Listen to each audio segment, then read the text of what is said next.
ফজরের ক্ষণ গেল পড়নি নামাজ, জোহরে ডুবেছিলে নিয়ে শত কাজ। ফজরের ক্ষণ গেল পড়নি নামাজ, জোহরে ডুবেছিলে নিয়ে শত কাজ। হেলাই খেলাই গেল আসরের কাল, হেলাই খেলাই গেল আসরের কাল। মাগরিবেও পড়লে না নামাজির সাজ, ফজরের ক্ষণ গেল পড়নি নামাজ, জোহরেও ডুবেছিলে নিয়ে শত কাজ।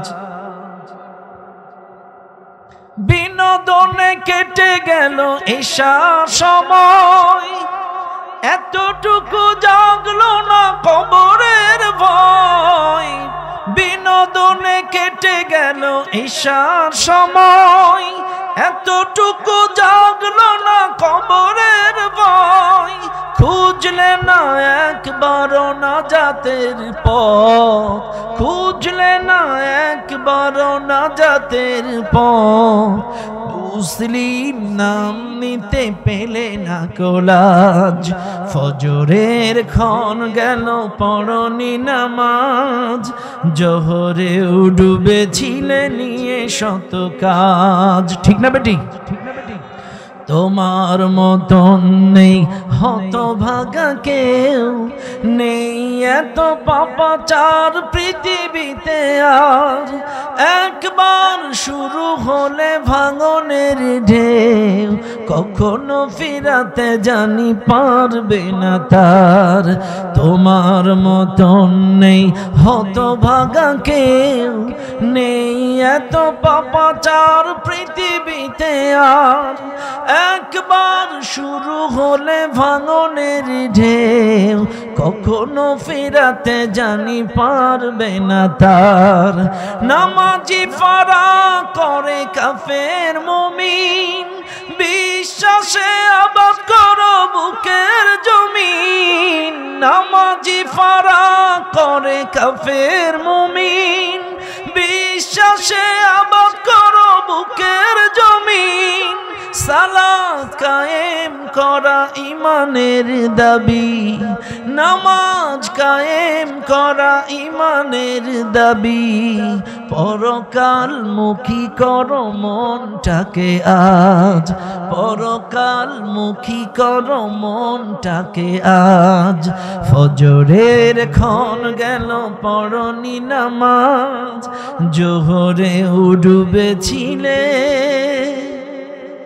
নিয়ে শত কাজ।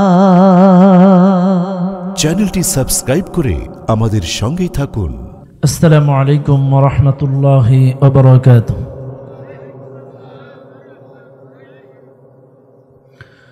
আলহামদুলিল্লাহি নাহমাদুহু ওয়া নাস্তাঈনুহু ওয়া নাস্তাগফিরুহু ওয়া নু'মিনু বিহি ওয়া নাতাওয়াক্কালু আলাইহি ونعوذ بالله من شرور أنفسنا ومن سيئات أعمالنا، من يهده الله فلا مضل له ومن يضلل فلا هادي له، ونشهد أن لا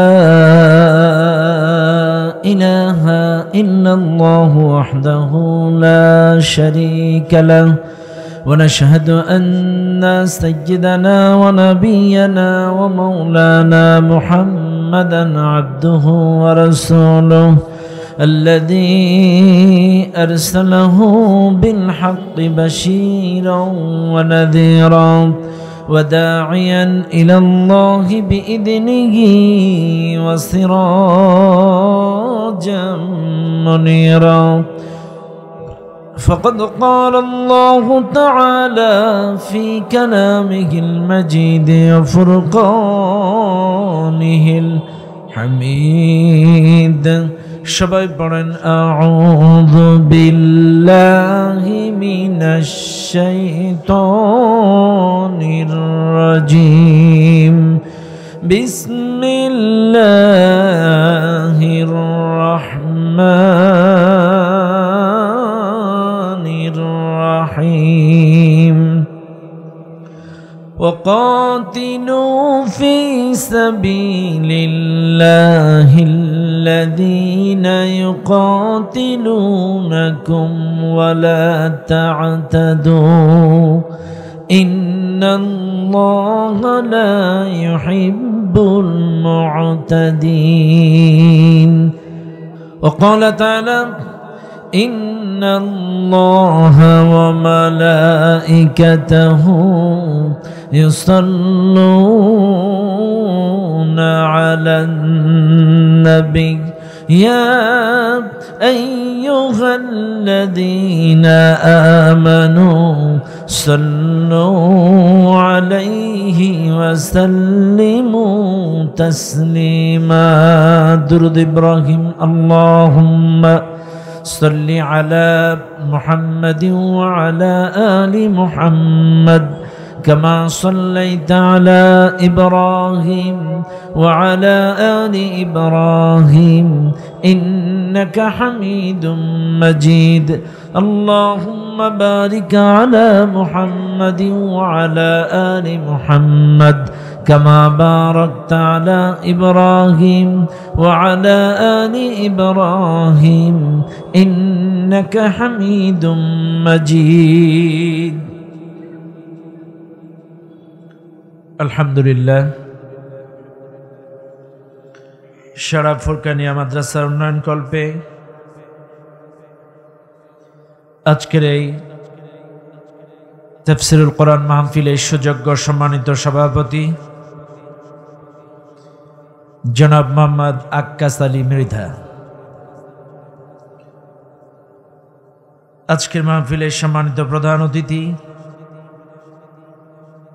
ডক্টর মোহাম্মদ আনিসুর রহমান, আমন্ত্রিত বিশেষ অতিথিবৃন্দ, মঞ্চে উপস্থিত এলাকার সুনামধন্য ব্যক্তিবর্গ, মুরব্বিয়ান ইকরাম, উলামা ইকরাম, উলামা ইজম, বিশেষ করে আমার আগে মনোমুগ্ধকর আলোচনা শুনিয়ে আপনাদেরকে মুগ্ধ করেছেন অত্র এলাকার কৃতি সন্তান, তরুণ উদীয়মান বক্তা হাফেজ মাওলানা মশিউর রহমান হাবিবি। আমরা দোয়া করছি আল্লাহ তাআলা প্রিয় ভাইকে গোটা বিশ্বব্যাপী কোরআনের দাওয়াত পৌঁছে দেওয়ার তৌফিক দান করুন, বলেন আমিন। আলোচনা করেছেন হযরত মাওলানা শাকওয়াত হোসেন সাহেব, আলোচনা করেছেন মাওলানা আজিমুর রহমান আরমান। আল্লাহ আমার প্রিয় দুই ভাইকেও কবুল করুন, বলেন আমিন। ডানে বামে সামনে উপস্থিত দূর দূরান্ত থেকে আগত দিনদার মুত্তাকিন পরেজগার ভাই ও বাবাজিরা, পদ্মার আড়ালে শ্রদ্ধেয়া আমার সম্মানিত মা ও বোনেরা, সকলকেই সুন্নাত তরিকা অনুযায়ী সালাম জানাই। আসসালামু আলাইকুম ওয়া রাহমাতুল্লাহি ওয়া বারাকাতুহু। সর্বপ্রথম শুকরিয়া আদায় করি সেই আল্লাহ সুবহানাহু ওয়া তাআলার দরবারে, যেই আল্লাহ তাআলা আপনাকে আমাকে অত্যন্ত দয়া করে মায়া করে এই কুরআনুল কারীমের মাহফিলে জান্নাতি বাগানে আসার এবং বসার তৌফিক দিয়েছেন, যিনি সে মহান মালিকের দরবারে প্রাণ খুলে সমস্বরে সমবেত আওয়াজে সমবেত চেষ্টায় জীবনের শ্রেষ্ঠ শুকরিয়ার ঝান্ডাটা আল্লাহ তাআলার আরশ আজিমে পৌঁছায় দেই। চিৎকার মেরে বলুন আলহামদুলিল্লাহ। আরেকটু জোরে বলুন আলহামদুলিল্লাহ। দুরূদ ও সালাম পাঠ করি সে মহান মানবতার মুক্তির দূতের জন্য, যিনি আমার আপনার সকলের কিয়ামতের কঠিন মুসিবতের সময়ের একান্ত সুপারিশকারী, প্রিয় নবী নবী মুহাম্মদুর রাসূলুল্লাহ। সবাই বলুন সাল্লাল্লাহু আলাইহি ওয়াসাল্লাম। মাগফিরাত কামনা করি সেই সকল ভাইদের জন্য যারা দ্বীনের জন্য, ইসলামের জন্য প্রাণ দিয়ে শহীদ হয়েছেন।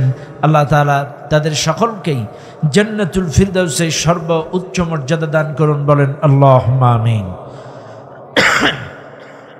সম্মানিত ভাইরা, এই মাহফিলে যারা আসছেন, মাহফিলে আসতে পেরে আপনারা খুশি না বেজার? সবাই বলেন আরো জোরে আলহামদুলিল্লাহ। নিঃসন্দেহে কোরআনুল কারীমের মাহফিলে এসে খুশি হওয়াটা ঈমানের বহিঃপ্রকাশ। শত সহস্র মানুষ এলাকায় থাকার পরেও অত্যন্ত দয়া করে মায়া করে আল্লাহ তাআলা আপনাকে আমাকে এখানে আসার বসার তৌফিক দিয়েছেন, এটা ভালো না খারাপ? আরো আসতে কন। এখন এই মাহফিলের শেষ পর্যন্ত থাকবেন না কারা কারা? হাত তোলেন। তোলেন নাই তো? বুঝেন কিন্তু এইবার এটা কিন্তু ধরা আরো বেশি খাইছেন। লিমা তাকুলুনা মা লা তাফআলুন, তোমরা যেটা বলো সেটা কেন করো না? আপনারা কিন্তু কথা কইছেন থাকবেন, এইবার যদি না থাকেন কথা কাজের মিল থাকলো? আসতে কন। একটা হাদিস বলে আমি আমার আলোচনা শুরু করব ইনশাআল্লাহ। মদিনার মসজিদুন নববীতে নবীজি ঈশান নামাজের আজান হয়ে গেছে। আজান যখন হয়ে গেছে কিছুক্ষণ পরে তাকবীর হয়ে গেছে, কদ কামাতিস সালাহ কদ কামাতিস সালাহ আল্লাহু আকবার আল্লাহু আকবার লা ইলাহা ইল্লাল্লাহ। তাকবীর শেষ। ইমামের কাম কি? নামাজ পড়ানো। কিন্তু নবীজি নামাজ শুরু না করে আস্তে করে তার ইমামতির বাম পাশ দিয়ে একটা দরজা ছিল, টুক করে দরজা দিয়ে বাইরে চলে গেছে। 5 মিনিট 10 মিনিট 15 মিনিট আধা ঘন্টা লম্বা সময় নবী নাই নাই নাই নাই নাই নাই। সব সাহাবারা কাঁধা সোজা করে দাঁড়ায় আছে, একে অপরের দিকে তাকাতাকি করছে, কেউ কিন্তু কোনো কথা বলছে না। এসে বলেন তো, আমাদের মসজিদের ইমাম যদি তাকবীরের পরে আধা ঘন্টা না থাকে আমাদের মসজিদে কি হবে? দাঁত থাকবে একটাও? 16টা বছর সবচাইতে নির্যাতিত ছিল এই দেশের ইমামগুলো। আসতে বলেন। গলায় পা দিয়ে জোরপূর্বক বাপ দাদা ঠাকুরদের নামে দোয়া করাইছে, আবার যদি আলেমদের নামে দোয়া করছে তো চাকরি শেষ। কথা কন। সবচাইতে নির্যাতিত ছিল 16টা বছর এই হুজুরেরা। চোখ রাঙাইছে, সত্য কথাগুলো হক কথাগুলো বলতে দেয় নাই। তবে সাহাবারা কেন কথা বলছে না? নবী নাই নাই নাই। আমাদের দেশে হইল তো এতক্ষণ ইমামের 14 গোষ্ঠী উদ্ধার হয়ে যেত, কিন্তু সাহাবারা কোনো শব্দ করছে না। তার কারণ সাহাবারা জানে, ইয়া আইয়ুহাল্লাযীনা আমানু লা তারফাউ আসওয়াতাকুম ফাওকা সাওতিন নাবিয়্যি। নবীদের কণ্ঠের উপরে যদি কারোর কণ্ঠ উঠে যায় তোমাদের, তাইলে তোমাদের জীবনের সমস্ত আমল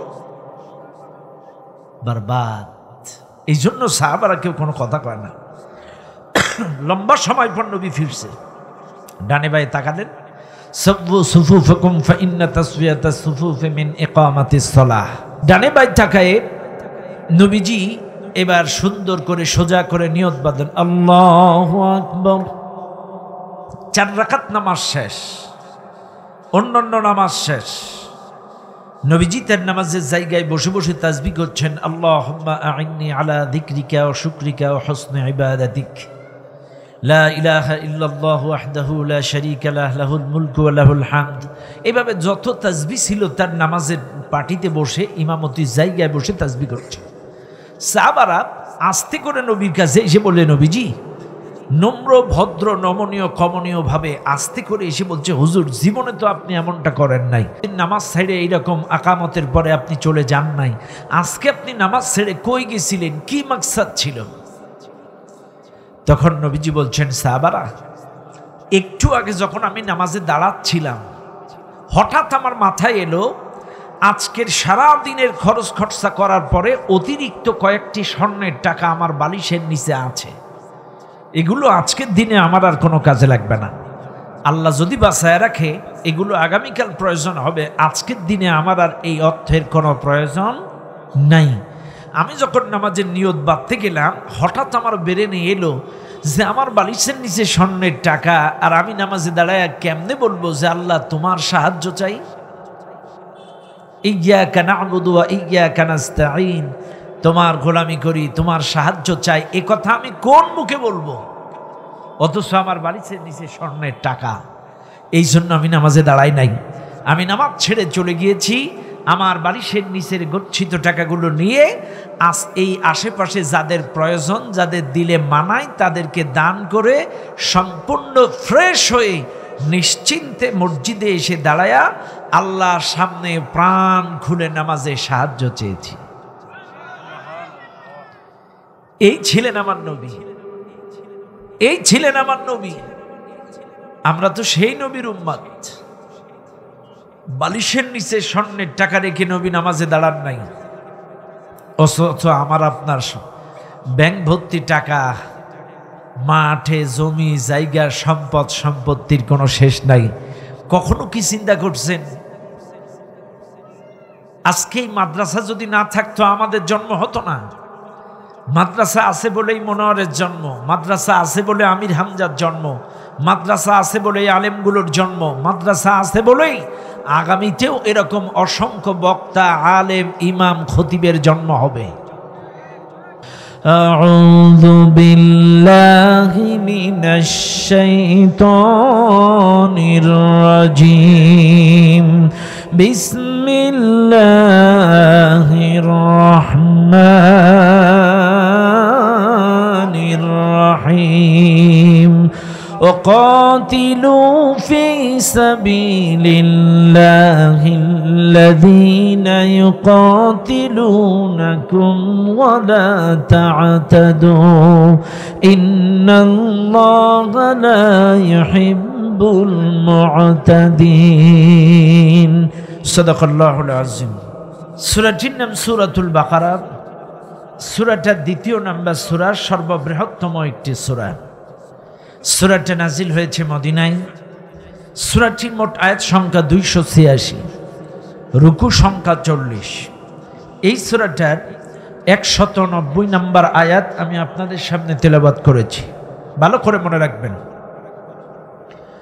এই সূরাটার 190 নম্বর আয়াত আমি আপনাদের সামনে তেলাওয়াত করেছি। আল্লাহ তাআলা কি বলেন? ওয়াকাতিলু ফি সাবিলিল্লাহ, তোমরা আল্লাহর রাস্তায় লড়াই করো। এখন আসেন, এই মাহফিলে যারা আপনারা আছেন,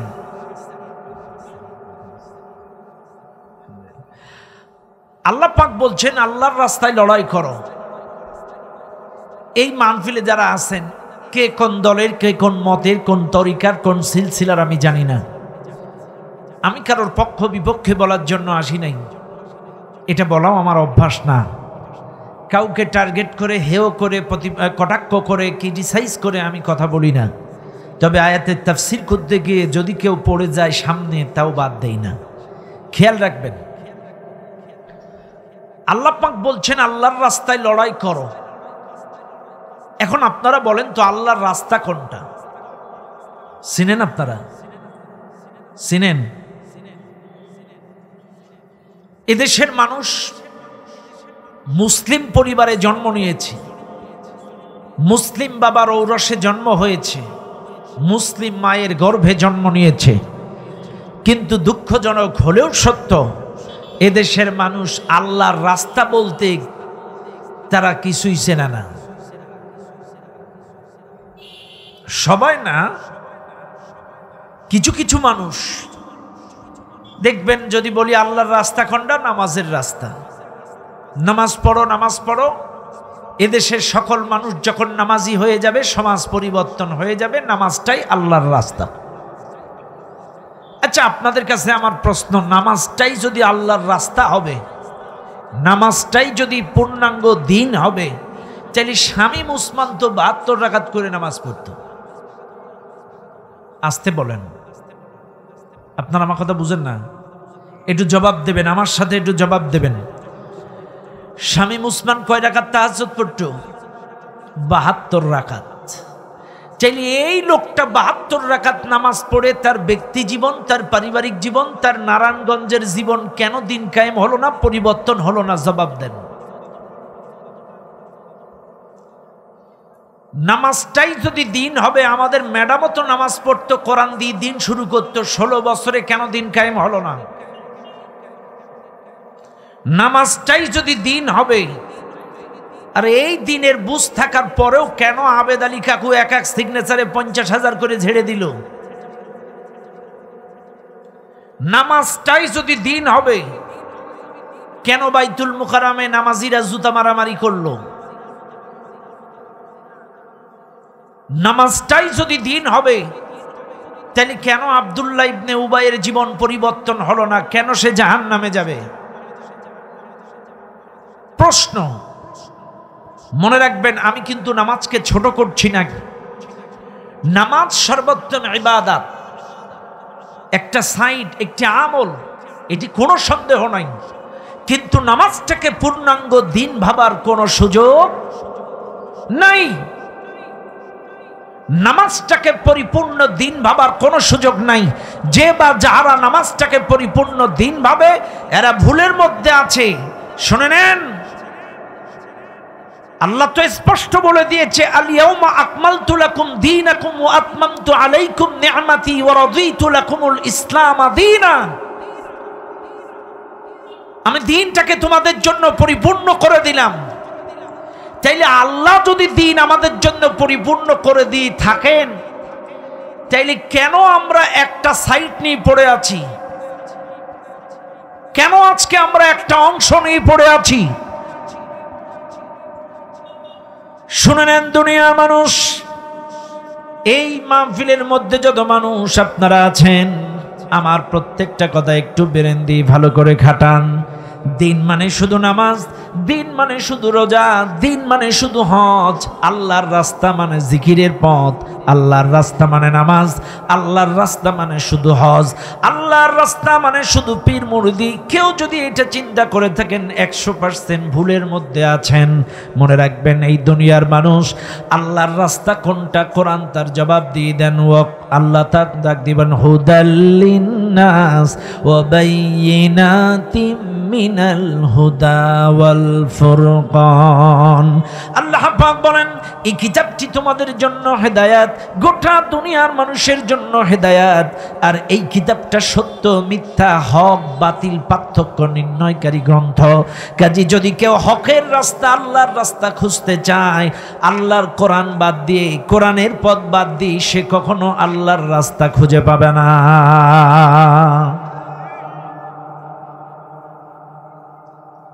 আমার নবীকে আল্লাহ দুনিয়ায় পাঠিয়েছিলেন কোরআন দিয়ে। হুয়াল্লাযী বা'আসা ফিল উম্মিয়্যিনা রাসূলাম মিনহুম ইয়াতলু আলাইহিম আয়াতি। 4 দফা কর্মসূচির প্রথম নাম্বার ছিল কোরআনের আয়াত তেলাওয়াত করে শোনাও। আল্লাহ আরেক জায়গায় বলেন, ইয়া আইয়ুহার রাসূলু বাল্লিগ মা উনজিলা ইলাইকা মির রাব্বিক। হে নবী, তোমার কাছে যে কিতাব আমি নাজিল করেছি, এই কিতাবের দাওয়াত মানুষের কাছে পৌঁছে দাও। বাল্লিগ মা উনজিলা ইলাইকা মির রাব্বিক, এই কিতাবের দাওয়াত মানুষের কাছে পৌঁছে দিয়ে মানুষকে রবের দিকে আহ্বান করো। আল্লাহ আর এক জায়গায় বলেন, কিতাবুন আনজালনাহু ইলাইকা লিতুখরিজান নাস মিনাজ জুলুমাতি ইলান নূর। আমি আল্লাহ এই কিতাবটা নাজিল করেছি, এই কিতাব দিয়ে দুনিয়ার মানুষদেরকে অন্ধকার থেকে আলোর পথে ডাকার জন্য। চাইলে শুনে নেন, ঈশ্বরদের মুসলমানেরা, আল্লাহ পাক তার নবীকে কোরআন দিয়ে দুনিয়ায় পাঠালেন, কোরআন দিয়ে অন্ধকার থেকে আলোর পথে ডাকতে বললেন, কোরআনের দাওয়াত মানুষের কাছে পৌঁছে দিতে বললেন। আজকে এইবার আপনারা বলেন, নবীওয়ালা দাওয়াত, হকের দাওয়াত, সত্য দাওয়াত যারা বলেন, অথচ কোরআনের দাওয়াত নাই, কোরআনের আয়াত নাই, কোরআনের ডাকা নাই, কোরআনের সমাজ নাই, এটা কখনো হকের রাস্তা হতে পারে না। যদি টাটকা মৌমাছির চাক থেকে মধু মুখে এসে বলেও আমারটাই নবীওয়ালা পথ, হক পথ, আর যদি তাদের ডাকার মধ্যে কোরআন না থাকে, তাদের কথার মধ্যে কোরআন না থাকে, তাদের প্রতিষ্ঠার মধ্যে কোরআন না থাকে, আল্লাহর কসম সেটা শপথ হতে পারে, কিন্তু নবীওয়ালা পথ হকের রাস্তা হতে পারে না। মনে রাখবেন, স্পষ্ট ভাষায়, কোরআন ছাড়া হকের পথ, সত্য পথ হতে, এই কোরআনে কি কোনো মিছা কথা আছে? হক মানে কি? সত্য। এই কোরআনে কি কোনো মিছা কথা আছে? সবাই বলেন আছে? নাই তো? ব্যাস, এইবার আসেন, একজন এসে বক্তব্য দিল, বাইরে আমার, বাবাজিরা আমার, আমরা যদি এবার ক্ষমতায় আসতে পারি, আধা ঘন্টা বক্তব্য দিল, একটা আয়াত নাই, হাদিস নাই, কিচ্ছু নাই। আরেকজন এসে বক্তব্য দিল, আলহামদুলিল্লাহি নাহমাদুহু ওয়া নুসাল্লি আলা রাসূলিহিল কারীম, আম্মা বা'দ, ইয়া আইয়ুহাল্লাযীনা আমানুত্তাকুল্লাহ হাক্কা তুকাতিহি ওয়া লা তামুতুন্না ইল্লা ওয়া আনতুম মুসলিমুন, ওয়া ক্বালা তাআলা ইন্নাদ-দীনা ইনদাল্লাহিল ইসলাম, ওয়া ক্বালা তাআলা ওয়া মান ইয়াবতাগি গায়রাল ইসলাম। এইরকম ভাবে আধা ঘন্টা বক্তব্যের মধ্যে 10টা আয়াত, 5টা হাদিস। আপনারা শিক্ষিত সুধী সমাজ, এইবার একটু আমার কথার সাথে পাই টু পাই জবাব দেন। বলেন তো, এই যে একটা বাংলা বক্তব্য আর একটা কোরআন হাদিসের বক্তব্য, দুই বক্তব্যের মধ্যে সত্য বক্তব্য কোনটা? কারণ কোরআন দিয়ে যারা কথা বলে সেটা কার কথা? এই কথার মধ্যে কোনো ভেজাল, এই কথার মধ্যে কোনো সন্দেহ নাই। আর আল্লাহ তো এই কথাই বলে দিয়েছে, ইয়া আইয়ুহাল্লাযীনা আমানুত্তাকুল্লাহ ওয়া কুনু মা'আস সাদিকিন, হে ঈমানদারগণ আল্লাহকে ভয় করো, সত্যবাদীদের সাথে চলো। চাইলে সত্যবাদী কারা? কোরআন দিয়ে কথা বলে যারা। সত্যবাদী কারা? কোরআন দিয়ে ডাকে যারা। সত্যবাদী কারা? এই সমাজে কোরআনের সমাজ প্রতিষ্ঠা করতে চায় যারা।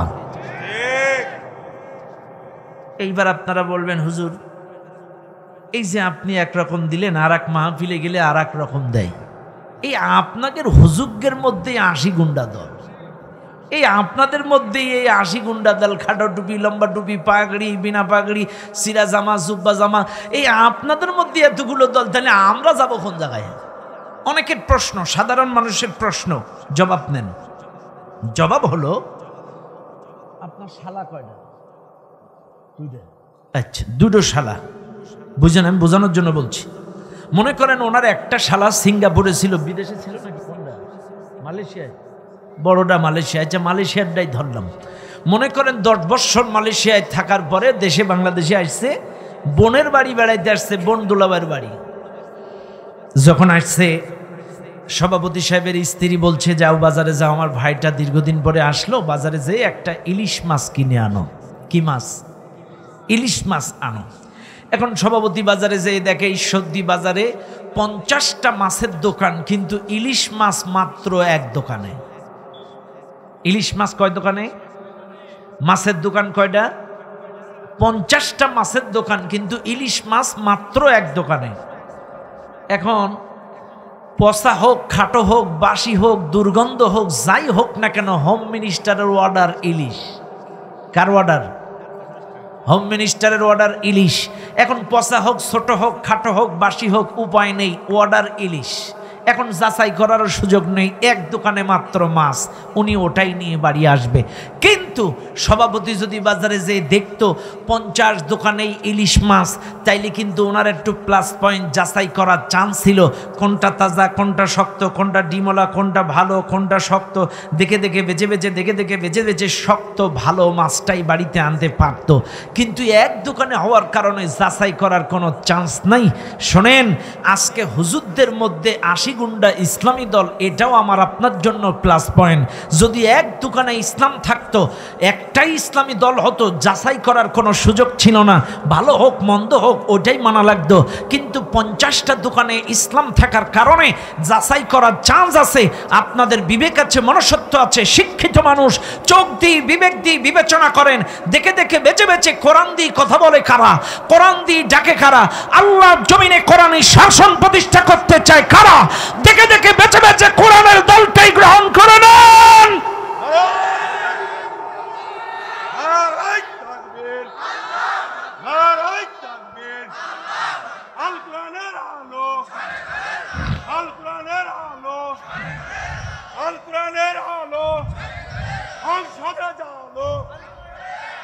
তাইলে ভালো করে মনে রাখবেন, এতগুলো দল আছে কিন্তু সবাই কিন্তু কোরআন দিয়ে ডাকে না, কোরআনের সমাজ চায় না। কথা কেন? চায় চায় চায় সবাই কোরআনের সমাজ। আচ্ছা, আপনারা বলবেন যে হুজুর এরা কি চায়? এদের খালি ক্ষমতার লোভ, এদের ক্ষমতার লোভ, এই হুজুররা ক্ষমতার লোভে এই করে তাই করে। আরে তারা কি তাদের কথা বলে? তারা তো একটি কথা বলে, ইনিল হুকমু ইল্লা লিল্লাহ আলা আলাহুল খালকু ওয়াল আমর। তারা তো একটি স্লোগান দেয়, জমিন যার, আইন চলবে কার? কথা বলে। এটা তো তাদের ব্যক্তিগত কথা বলে না। এই তো সেদিন ইসলামী আন্দোলনের মুরব্বীকে সাংবাদিকেরা প্রশ্ন করলো, আচ্ছা আপনারা যে এতদিন ধরে ইসলামী আন্দোলন করেন, দাওয়াত দেন, আপনাদের তো বেশি লোক নেই, এটা কি আপনাদের ব্যর্থতা? এটা কি আপনাদের ব্যর্থতা না? সাংবাদিক প্রশ্ন করছে। মুরব্বী বলছে, দেখো মুয়াজ্জিন কিন্তু দৈনন্দিন 5 ওয়াক্ত আজান দেয়, হাইয়া আলাস সালাহ,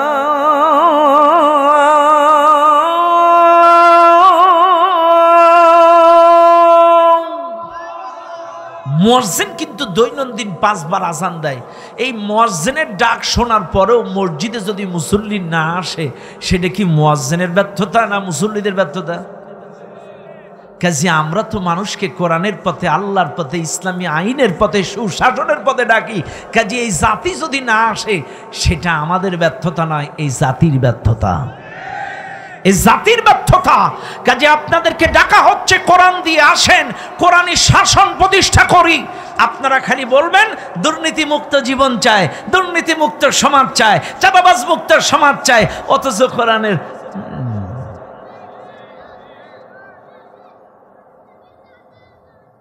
আশ্চর্য হয়ে যায়। সাপোজ সভাপতি সাহেবের একটা 5 তলা বিল্ডিং আছে ঈশ্বরদী বাজারে। কয়তলা? কয়তলা আছে নাকি? নেই, এটা আর খাটিনি। মনে করেন 5 তলা, কথা বলছি, 5 তলা বিল্ডিং আছে। এখন আমি যদি সভাপতি সাহেবরে বলি, সভাপতি সাহেব আজকের থেকে আপনার বিল্ডিংয়ে আমার কথা মতো চলবে, সব সদস্য, আপনার বউ বাচ্চা যত লোক আছে আমার কথায় উঠবে, আমার কথায় বসবে, এই বাড়ি আমার আইন চলবে, এটা আমার আদেশ, কারণ আমি প্রধান বক্তা। উনি মেনে নেবে না? কেন মানবে না? বাড়ি কার?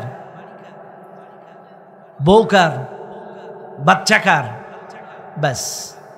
তাহলে ওনার বাড়ি আমার আইন চালাইতে গেলে উনি মেনে নেবে না। আচ্ছা উনি যদি আমার এলাকায় যে আমার বাড়ি মাতব্বারি করে, আমি মেনে নেব? কেন মানব না? বাড়ি আমার, আমি ওনার মাতব্বারি মানব না। শুনে নেন, এটা সাপোজ, সত্য কথা শুনে নেন। ওনার বাড়ি যদি আমার মাতব্বারি না চলে, ওনার বাড়ি যদি আমার আইন না চলে, আর আমার বাড়ি যদি ওনার আইন না চলে, এইবার আপনারা বলেন এই জমিন আল্লাহর, আসমান আল্লাহর, এই জমিনে আল্লাহর আইন ছাড়া অন্য কারোর আইন চলতে পারে না। আর এই সোজা জিনিসটা কেন বোঝেন না? আল্লাহ বলছেন, আল্লাযী খলাকাকুম, তুমি বিএনপি হতে পারো, জাতীয় পার্টি হতে পারো, তুমি যে কোনো দলের হতে পারো, কিন্তু শুনে নাও, আল্লাযী খলাকাকুম, তোমাদেরকে সৃষ্টি করেছে আমি। আল্লাযী জাআলা লাকুমুল আরদা ফিরাশা, এই জমিনটাকে বিছানা বানিয়েছি আমি। ওয়াস সামাআ বিনাআ, আসমানটাকে ছাদ বানিয়েছি আমি। ওয়ানজালা মিনাস সামাই মাআ, আসমান থেকে বৃষ্টি দেই আমি। ফাখরাজা বিহি মিনাস সামারাতি রিজকাল লাকুম, এই জমিন থেকে ফসলের মাধ্যমে রিজিকের ব্যবস্থাও করি আমি। তাহলে জমিন আমার, আসমান আমার, বৃষ্টি দেই আমি, রিজিক দেই আমি, তোমাকে সৃষ্টি করলাম আমি। এত কিছুর পরেও এই জমিনে আল্লাহর আইনের জন্য যদি কাজ না করো, এই জমিনে থাকার কোনো অধিকার তোমার নয়।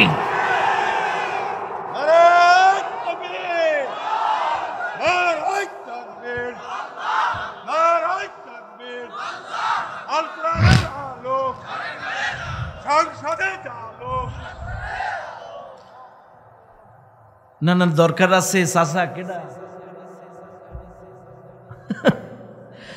দরকার আছে। 16 বছর কেউ তাকবীর দিতে পারে নাই, কথা কন না?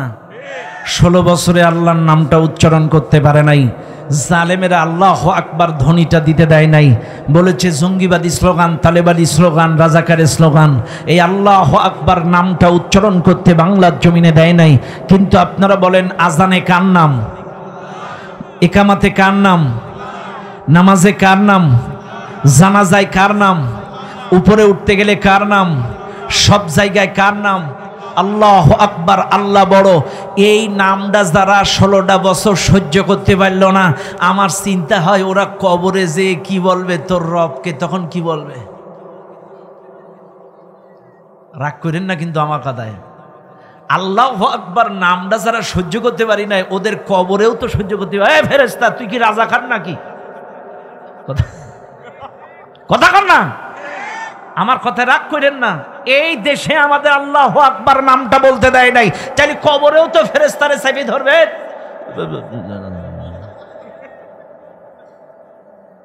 ভাইরে রাগ করেন না, আমার কথাগুলো বুঝবেন, বুঝার চেষ্টা করেন। যার আমলে যা জবান দি বাইরবে তা, যার আমলে যা। আপনার জবানে যদি আল্লাহ আকবার, রুকুতে সেজদায় সব জায়গায় আল্লাহ আকবার থাকে, রবের সাথে আদান প্রদান লেনদেন উঠা বসা থাকে, আল্লাহর নাম সুবহানাল্লাহ, আলহামদুলিল্লাহ, ইন্না লিল্লাহ, লা হাওলা ওয়ালা কুওয়াতা ইল্লা বিল্লাহ, আস্তাগফিরুল্লাহ, আল্লাহর স্মরণ যদি আপনার আমলে থাকে, আপনার জবান দিয়ে বাইরবে আমার রব। আর যাদের জবানে এগুলো নেই, ওদের আমলে যা, কবরে গেলেও শোনো, আপনাদেরকে বলছি, কবরের এই প্রশ্ন জবাব যদি দিতে না পারেন, রবের পরিচয় যদি দিতে না পারেন, তিনটা প্রশ্নের জবাব যদি দিতে না পারেন, এক একজন ব্যক্তির জন্য 99টা সাপ বরাদ্দ করা হবে।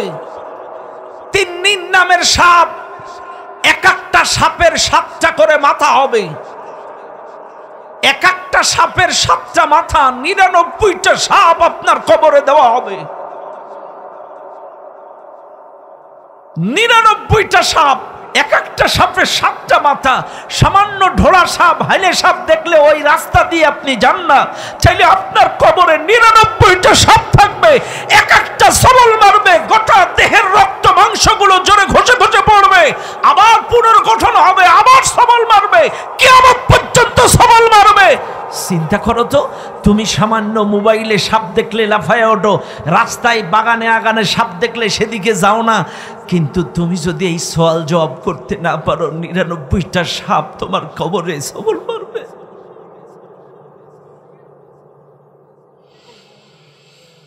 ইন্নাল আবরারা লাফি নাঈম ওয়া ইন্নাল ফুজ্জারা লাফি জাহিম। যদি জবাব দিতে পারো তোমাকে নাঈমে নিবে, যদি জবাব দিতে না পারো তোমাকে সিজ্জিনে নেবে। এই মাহফিলে যারা আছেন শুনে নেন মুসলমানেরা, এই জন্য আমলে যদি কোরআন থাকে, আমলে যদি আল্লাহ থাকে, আমলে যদি নবী থাকে, আমলে যদি রাসূলের তরিকা থাকে, তোমার জবান দিয়ে সেদিন সবগুলো বাইর হবে।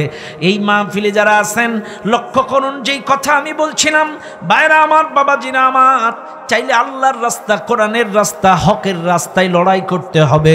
এইবার এই মাহফিলে যারা আছেন আপনাদেরকে চিনিয়ে দিলাম আল্লাহর রাস্তা কোনটা। এইবার আপনারা বলেন তো, এই মাহফিলে যারা আছেন সবাই ইমানদার? সবাই একটু হাত তোলেন।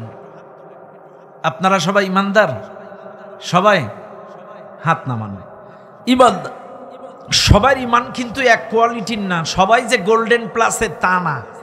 কারোর A grade, B grade, C grade, Y Z, এক এক কোয়ালিটির ইমানদারি জায়গায়। তবে সবাই ইমানদার, এতে কোনো সন্দেহ। ইমানদার সবাই, তবে কারোর কোয়ালিটি ভিন্ন ভিন্ন ইমান। খেয়াল করেন, চাইলে আপনারা কিন্তু হাত তুলেছেন আমরা ইমানদার।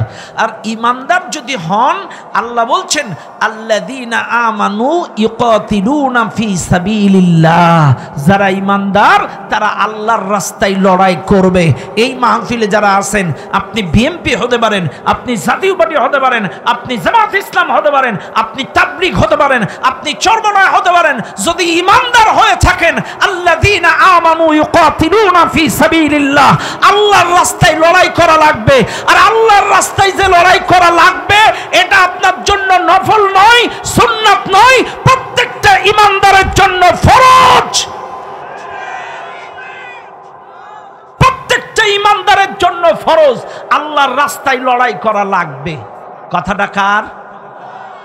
আর যদি ইমানদার না হন, والذين كفروا يقاتلون في سبيل الطاغوت, যারা কাফের, যারা অস্বীকার করেছে যারা নাফরমান, যারা বেঈমান, তারা লড়াই করবে তাগুতের রাস্তায়, শয়তানের রাস্তায় লড়াই করবে। কেন লড়াই করবে একটু খেয়াল করেন আপনারা।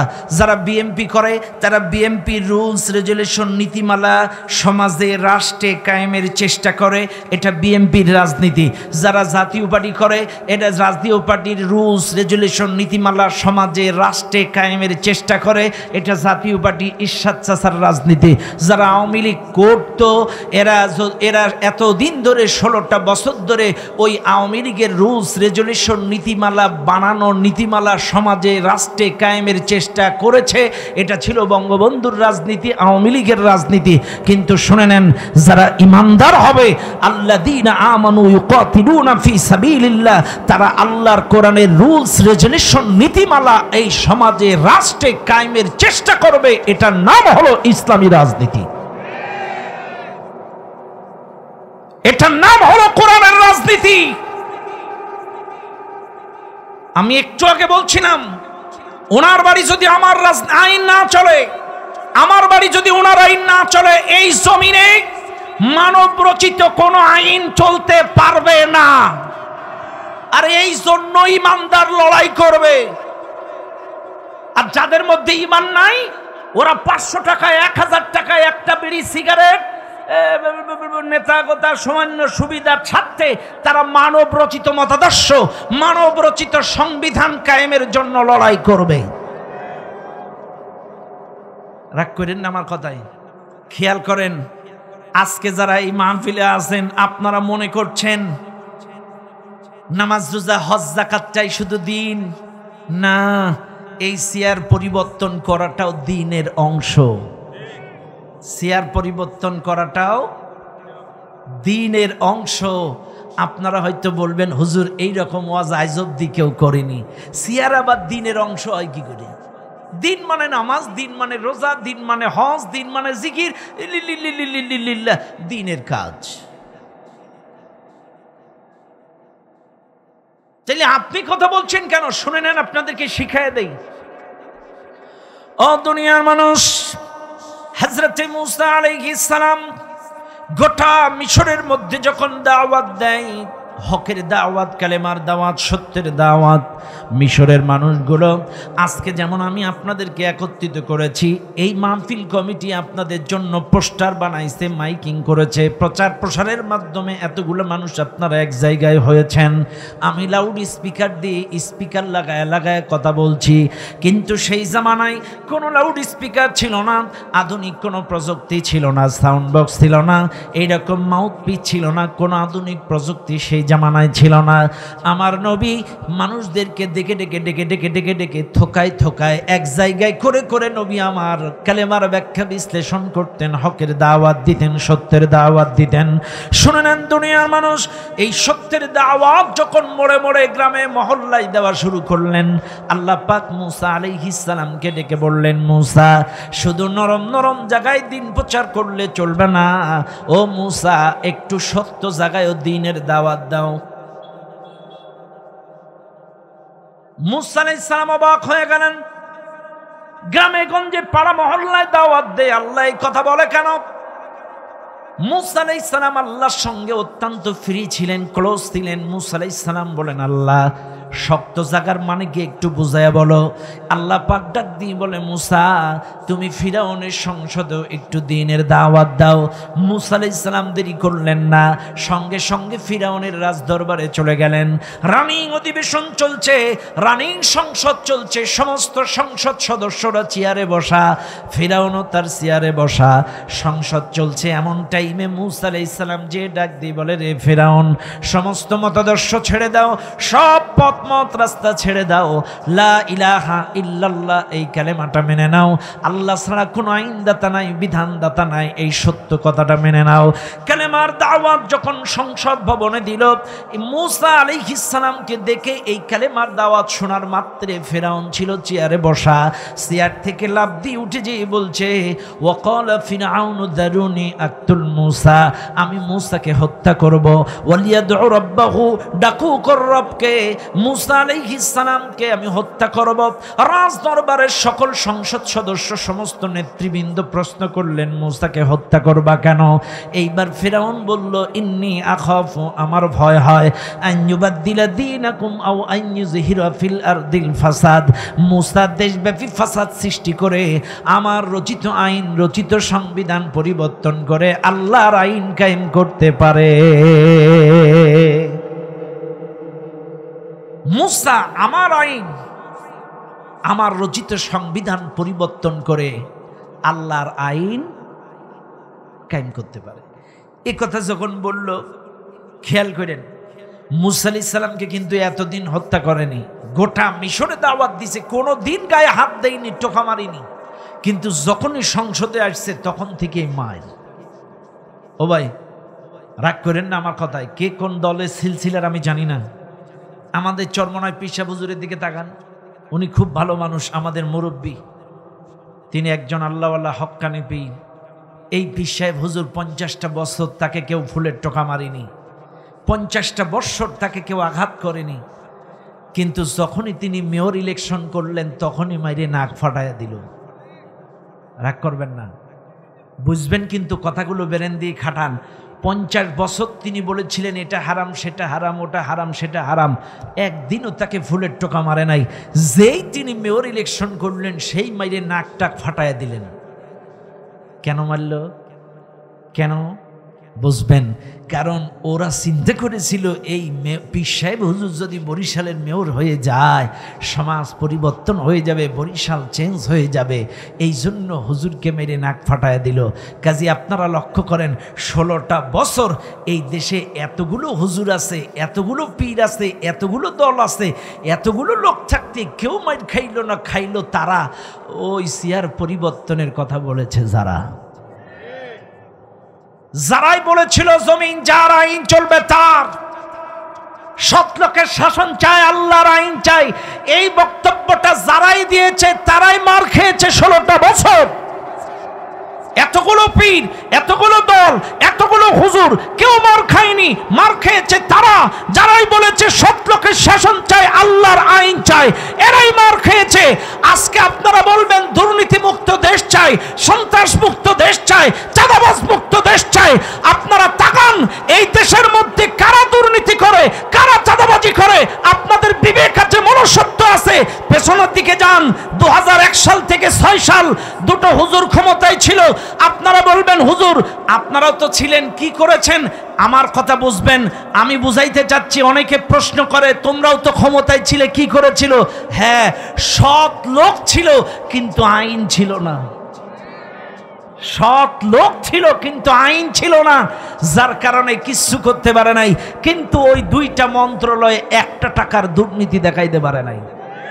তাইলে কি বুঝলাম? সৎ লোক ছিল কিন্তু আইন না থাকার কারণে সমাজ পরিবর্তন হয় নাই। কাজে মনে রাখবেন সৎ লোক এবং আল্লাহর আইন দুটোই লাগবে, তাইলে সমাজ পরিবর্তন হবে। নাইলে 16টা বছর তাকান, এদের মতো ভালো লোক কেউ নেই।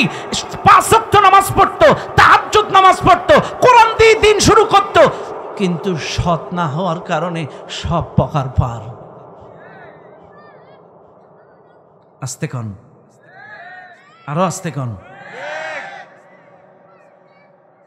এই রূপপুর পারমাণবিক বিদ্যুৎ কেন্দ্রের টাকা খাইছে 59,000 কোটি, এক দরবেশ খাইছে 38,000 কোটি, নিজের পিয়ন 400 কোটি টাকার মালিক, সেটা আবার গর্বের সাথে বলে পিয়ন 400 কোটি। লজ্জাও করে না। আমি মাঝে মাঝে চিন্তা করি, জলসাও মামুদের, জি বাংলাও মামুদের, অভিনেত্রী ওই জায়গায়। কথা কন, কি নাটক রে ভাই! স্বজন হারাবার যন্ত্রণা, এই যে কত কষ্টের, সেটা আমার।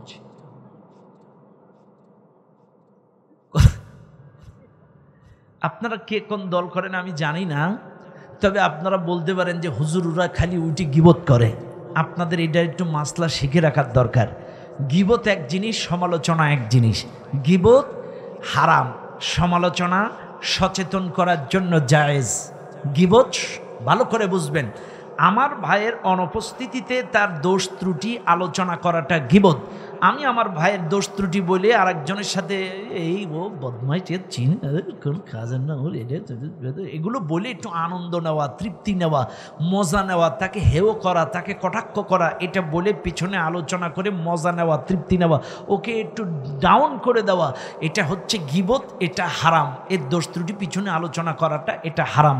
কিন্তু কারোর লেনদেন খারাপ, কারোর চরিত্র খারাপ, কারোর এটা খারাপ, এখন এর থেকে কাউকে সচেতন করা, মনে করেন আপনার এই সারা ঝাউদিয়ার মানুষগুলো খুব ভালো, কিন্তু একজনকে দেখলেন ওর সাথে ঘুরতেছে, ও তো মাতাল, ও তো বাপ, তোমারে দেখলাম ওর সাথে ঘুরছো, ওর লেনদেন কিন্তু ভালো না, ও যদি তোমার কাছ থেকে একবার টাকা নেয় এই জিনবে না আর টাকা দেবে না। এই যে এর এই লেনদেন থেকে একে সচেতন করলেন, এটা জায়েজ। আপনি বলবেন যে এর চরিত্র খারাপ, ওর সাথে যাইও না, ওর চরিত্র কিন্তু বিরাট খারাপ, তোমাকে পতিতালয়ে নিয়ে যাবে, ওকে সচেতন করলেন, এটা জায়েজ। ও কিন্তু নেশা করে, মাদক খায়, ফেন্সিডিল খায়, ওর সাথে ঘুরবা না, ওকে সচেতন করলেন, এটা জায়েজ।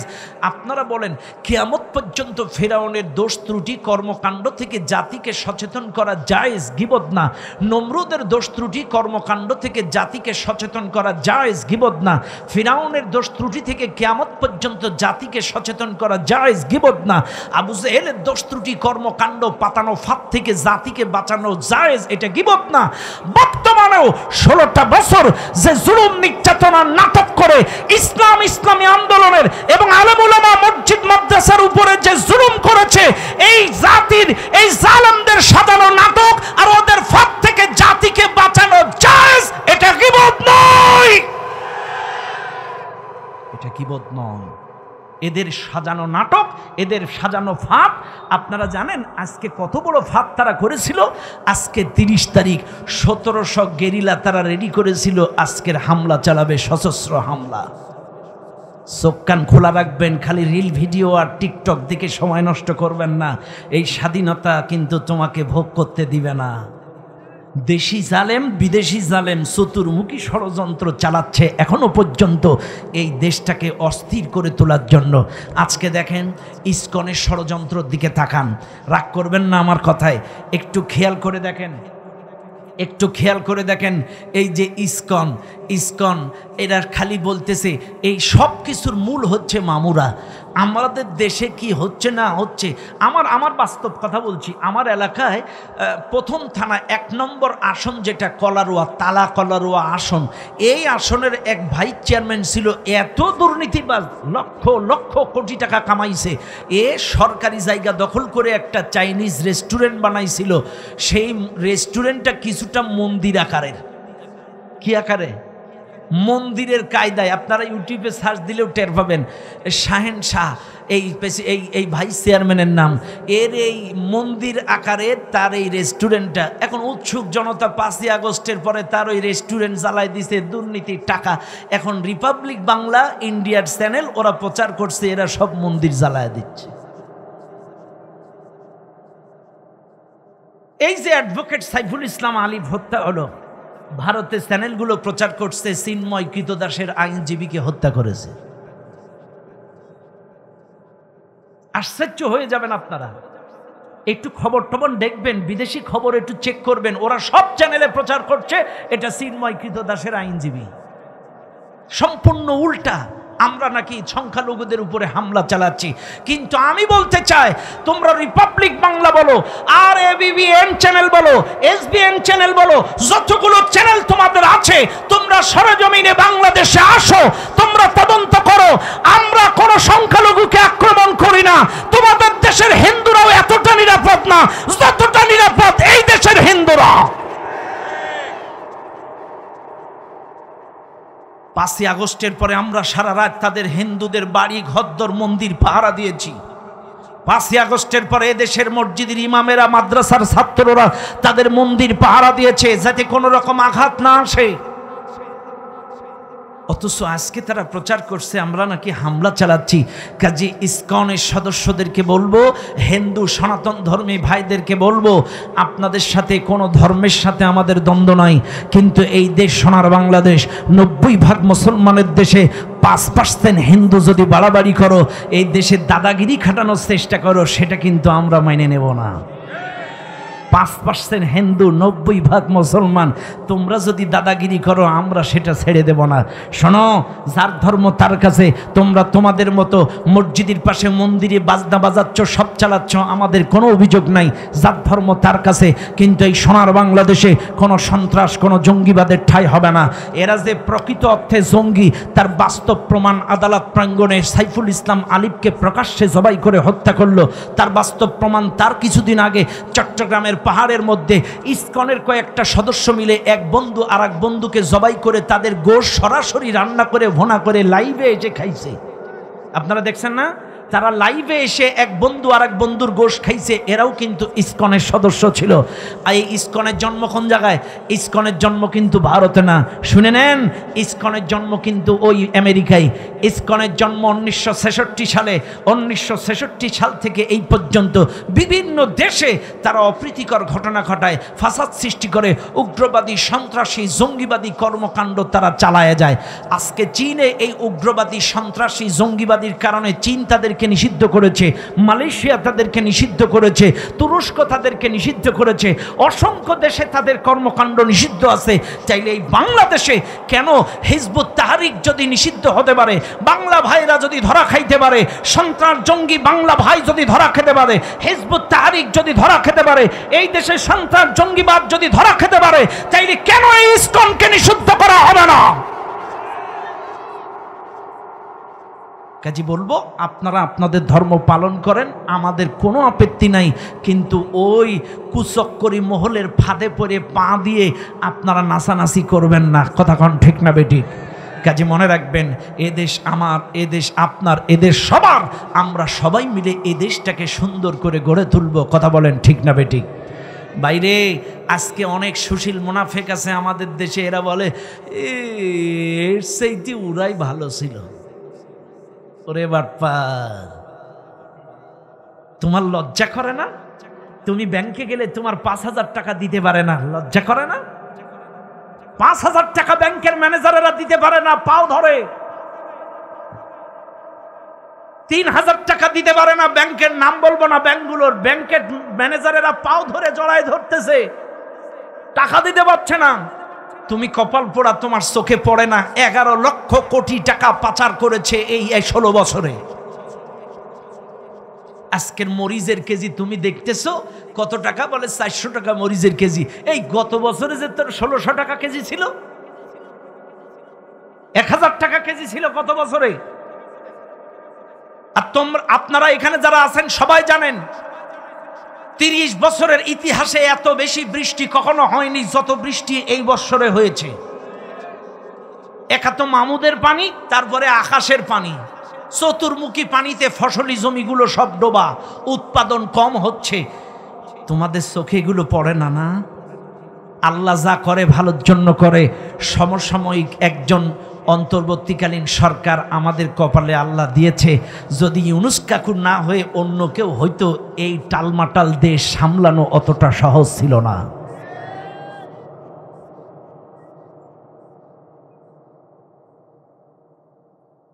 বাইরে আমার, বাবাজিরা আমার, এই জন্য বলে যাই, এই মাহফিলে যারা আছেন একটু ভালো করে মনে রাখবেন প্রত্যেকটা কথা। আল্লাহর দ্বীনের কথা বলছিলাম, মনে রাখবেন এই চেয়ারটা সৎ লোকের শাসন চায়, আল্লাহর আইন চায়। কথাটা কার? আরো জোরে বলেন কার? বাইরা আমার, বাবাজিরা আমার, আমার নবী 40 থেকে 53 পর্যন্ত মক্কায় কিন্তু দাওয়াত দিয়েছে। দাওয়াত দিল 40 থেকে 53 পর্যন্ত 13টা বছরে 88টা সূরা দিয়ে।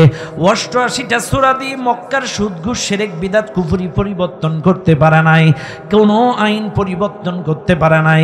কিন্তু মদিনায় যে মানুষ জোগাড় করে অহুদ বদর খন্দক লড়াই করে, এই মদিনায় যখন সিয়ার পরিবর্তন করলো, অটোমেটিক অটোমেটিকলি শাসক সৎ আল্লাহর নবী এবং কোরআনী আইন কায়েম হয়ে গেল, অটোমেটিকলি সমাজ পরিবর্তন হয়ে গেল।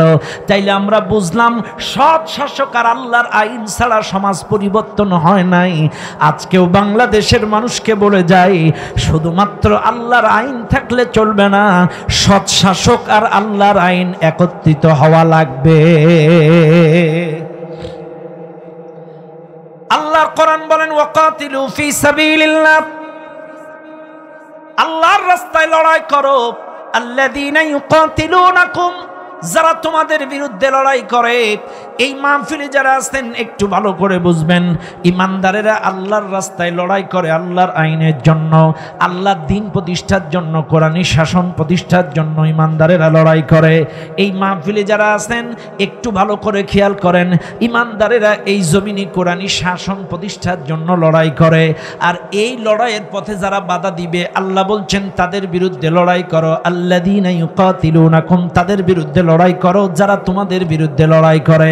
এবার আসেন দুনিয়ার মানুষ, আল্লাহর দ্বীন প্রতিষ্ঠার পথে কারা আমাদের পথে বাধা দিচ্ছে, কারা লড়াই করছে, একটু চক্ষু দিয়ে ভালো করে খেয়াল করেন। এক নাম্বার, আল্লাহর দ্বীন প্রতিষ্ঠার পথে এই পৃথিবীতে বাধা দিচ্ছে প্রথমত তারা ইহুদি খ্রিস্টান যারা, একটু ভালো করে লক্ষ্য করবেন। প্রথমত গোটা পৃথিবীতে ইসলাম প্রতিষ্ঠায়, হক প্রতিষ্ঠায়, সত্য প্রতিষ্ঠায় বাধা দিচ্ছে তারা, এই পৃথিবীর মধ্যে ইহুদি খ্রিস্টান যারা। এবার বলবেন হুজুর বুঝায় দেন। এক নাম্বার, ভালো করে লক্ষ্য করেন, ইহুদি খ্রিস্টানরা কেন দ্বীন প্রতিষ্ঠার পথে বাধা দেয়, সত্য প্রতিষ্ঠার পথে কেন বাধা দেয়, হক প্রতিষ্ঠার পথে কেন বাধা দেয়? এক নাম্বার কারণ, ওয়ালান তারদা আনকাল ইয়াহুদ ওয়ালান নাসারা হাত্তা তাত্তাবিআ মিল্লাতাহুম। ইহুদিরা লক্ষ্য করে এদের সংস্কৃতি, অর্থনীতি, রাজনীতি, পরিবার নীতি সব কিছুতে যখন তাদের ইত্তেবা, অনুসরণ, অনুকরণ মুসলমানেরা ছেড়ে দেয়, যে দেশের মুসলমানেরা ইহুদিদের অর্থনীতি, ইহুদিদের রাজনীতি, ইহুদিদের সংস্কৃতি, শিক্ষানীতি যখন মুসলমানেরা ছেড়ে দেয়, ওই ইহুদি খ্রিস্টানরা সেই দেশে জঙ্গিবাদের নাটক সাজায়। আপনারা ওদের অর্থনীতির ইত্তেবা ছেড়ে দেবেন, পরিবার নীতির ছেড়ে দেবেন, রাজনীতি ছেড়ে দেবেন, শিক্ষানীতি ছেড়ে দেবেন, সংস্কৃতি ছেড়ে দেবেন। রাগ করবেন না আমার কথায়, আমার কথাগুলো বোঝার চেষ্টা করেন। এই মাহফিলে যত মানুষ আছে একটু ভালো করে তাকায়া বলেন তো, ম্যাক্সিমাম ইয়াং জেনারেশন চুল কাটে কাদের স্টাইলে?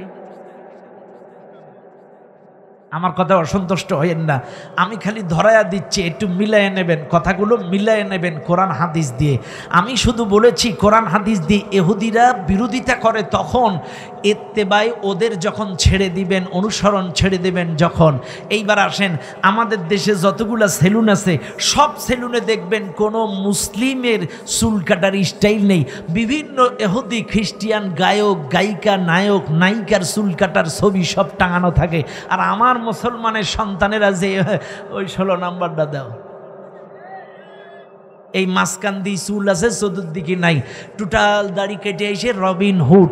আবার বিরাট কোহলি, দাড়িতে বিরাট কোহলি, চুলে নেইমার, দাড়িতে মেসি, আবার লেবাস পোশাকে, এখন তো শীতকাল, গরমকালে হাফ প্যান্ট একটা শার্ট পরে ঘুরে বেড়ায় শহর বন্দরে, লজ্জা শরম নাই, এটা নাকি রোনালদোর স্টাইল। তাইলে তোমার পোশাকে রোনালদো, দাড়িতে নেইমার, আর চুলে হচ্ছে মেসি, তাইলে ইত্তেবাই সব ইহুদি খ্রিস্টান হিন্দু। আর মরে গেলে কয় বিসমিল্লাহি আলা মিল্লাতি রাসূলিল্লাহ।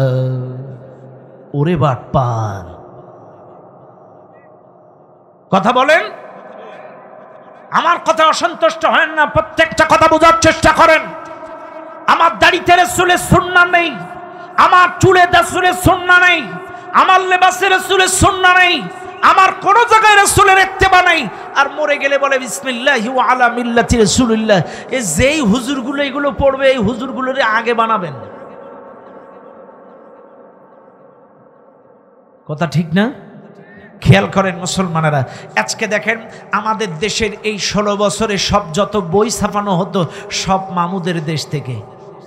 রাগ করবেন না আমার কথায়, বুঝবেন শিক্ষানীতির কথা যখন উঠছে শুনে নেন। গত বছরে 35,000 কোটি টাকা দিয়ে মামুদের কাছ থেকে বই ছাপাইছে। আপনারা মনে করছেন এমনি এমনি দাখিলের বইতে নর্তকী এই নাচনাচা ঢোল তবলা কি এমনি এমনি ঢুকছে? এরপরে প্রতিমার ছবি, সমকামিতার কাহিনী, এগুলো এমনি এমনি আসছে? এই বইগুলো ছাপাইছে মামুদের দেশ থেকে। এই জন্য মামুরা তাদের সংস্কৃতি, তাদের কালচার আমাদের পাঠ্যপুস্তকের মধ্যে ঢুকায় দিয়েছে। কিন্তু আলহামদুলিল্লাহ আমাদের বর্তমান শিক্ষা উপদেষ্টা যারা, এরা ঘোষণা দিয়েছে এখন থেকে আর মামুদের দেশ থেকে বই ছাপাবে না। নামাজ পড়ে কি করবেন?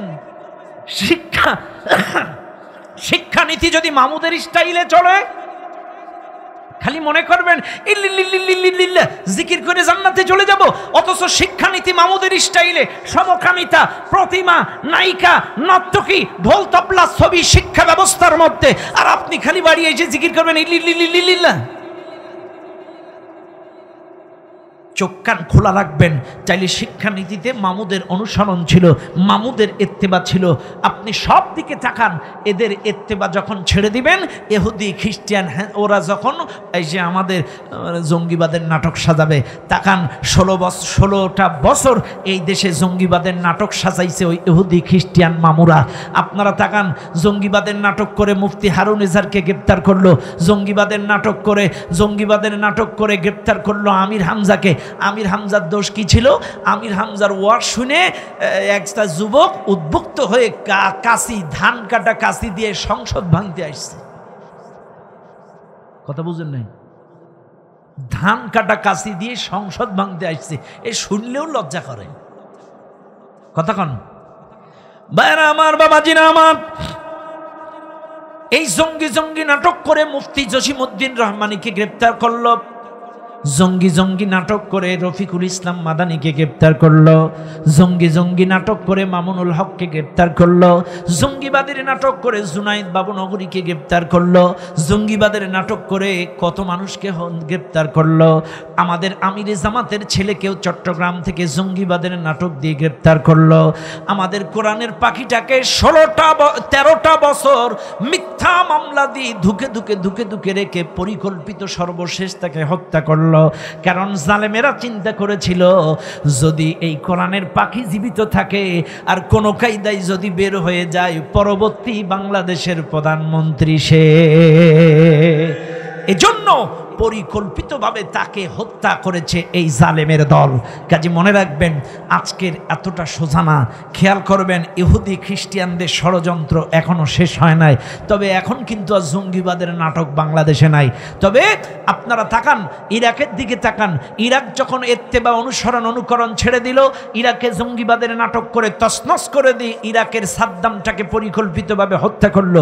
আফগানিস্তানে যখন ওই ইহুদি খ্রিস্টানদের ইত্তেবা ছেড়ে দিল, ওরা এই আফগানিস্তানে জঙ্গিবাদের নাটক তৈরি করে পরিকল্পিতভাবে ওসামা বিন লাদেনকে হত্যা করলো। এই ফিলিস্তিনের দিকে তাকান, ফিলিস্তিন যখন ইহুদি খ্রিস্টানদের ইত্তেবা ছেড়ে দিল, এই ফিলিস্তিনে জঙ্গিবাদের নাটক সাজালো। এখনো পর্যন্ত ফিলিস্তিনে তারা হামলা চালিয়েই যাচ্ছে জঙ্গি খোঁজার নাম করে। এই বাংলাদেশেও 16টা বছর জঙ্গিবাদের নাটক করেছে। আর এই নাটকের স্ক্রিপ্টগুলো, শর্টগুলো নিয়েছে ডেইলি স্টার পত্রিকা আর প্রথম আলো পত্রিকা। কথা বলে না কেন? এই প্রথম আলো পত্রিকা কোন মুসলমানের বন্ধু হতে পারে না। প্রথম আলো পত্রিকা ইসলামের শত্রু, মসজিদের শত্রু, মাদ্রাসার শত্রু। এই 90% মুসলমানের দেশে এই ডেইলি স্টার আর প্রথম আলো পত্রিকা চলতে পারে না।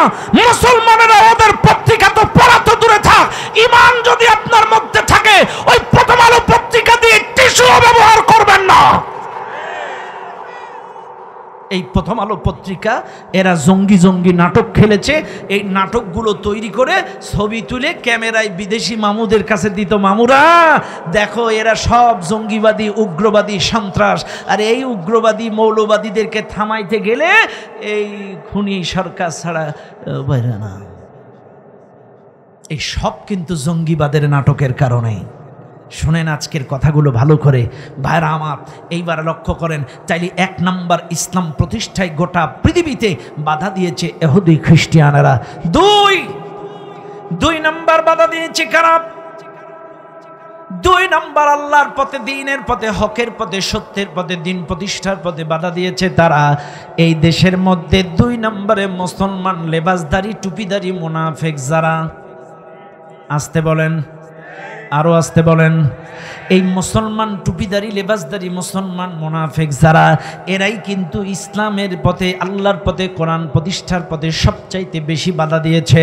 আমার কথায় রাগ করেন না, একটু বুকে হাত দিয়ে মিলায় নেন। মুনাফিকের অর্থ হলো দ্বিমুখী চরিত্র। নাফাকুন শব্দের অর্থ সুড়ঙ্গ পথ, একদিক দিয়ে ঢুকে আর এক দিক দিয়ে বের হয়ে যাওয়া, দ্বিমুখী চরিত্র। শরিয়াতের পরিভাষায় দ্বিমুখী চরিত্র যাকে বলা হয়। এই মুনাফিক যারা এই বাংলাদেশে আছে, সকালবেলায় সূরা ইয়াসিন, ইয়াসিন ওয়াল কুরআনিল হাকীম ইন্নাকা লামিনাল মুরসালিন, বিকাল বেলায় ইদা ওয়াকাতিল ওয়াকিআ লাইসা লিওয়াকাতিহা কাযিবা খাফিদাতুর রাফিআ ইদা রুজ্জাতিল আরদু রাজ্জা, রাতের বেলায় তাবারাকাল্লাযী বিয়াদিহিল মুলক ওয়া হুয়া আলা কুল্লি শাইইন কাদির আল্লাযী খালাকাল মাউতা ওয়াল হায়াতা লিয়াবলুয়াকুম আইয়ুকুম আহসানু আমালা ওয়া হুয়াল আজিজুল গফুর। তাইলে সকাল বেলায় কোরআন, দুপুর বেলায় কোরআন, রাতের বেলায় কোরআন, অথচ এই কপাল পোড়া মুনাফিক এই কোরআনী শাসন প্রতিষ্ঠা হোক, একটু জজবা তামান্না মন মানসিকতা 10টা টাকাও দিন কায়েমের পথে ইয়ানত দেয় না। কথা বলেন। এরা সকালে কোরআন পড়ে, দুপুরে কোরআন পড়ে, রাতে কোরআন পড়ে, কিন্তু এই কোরআনটা রাষ্ট্রীয়ভাবে কায়েম হোক এটা তারা চায় না।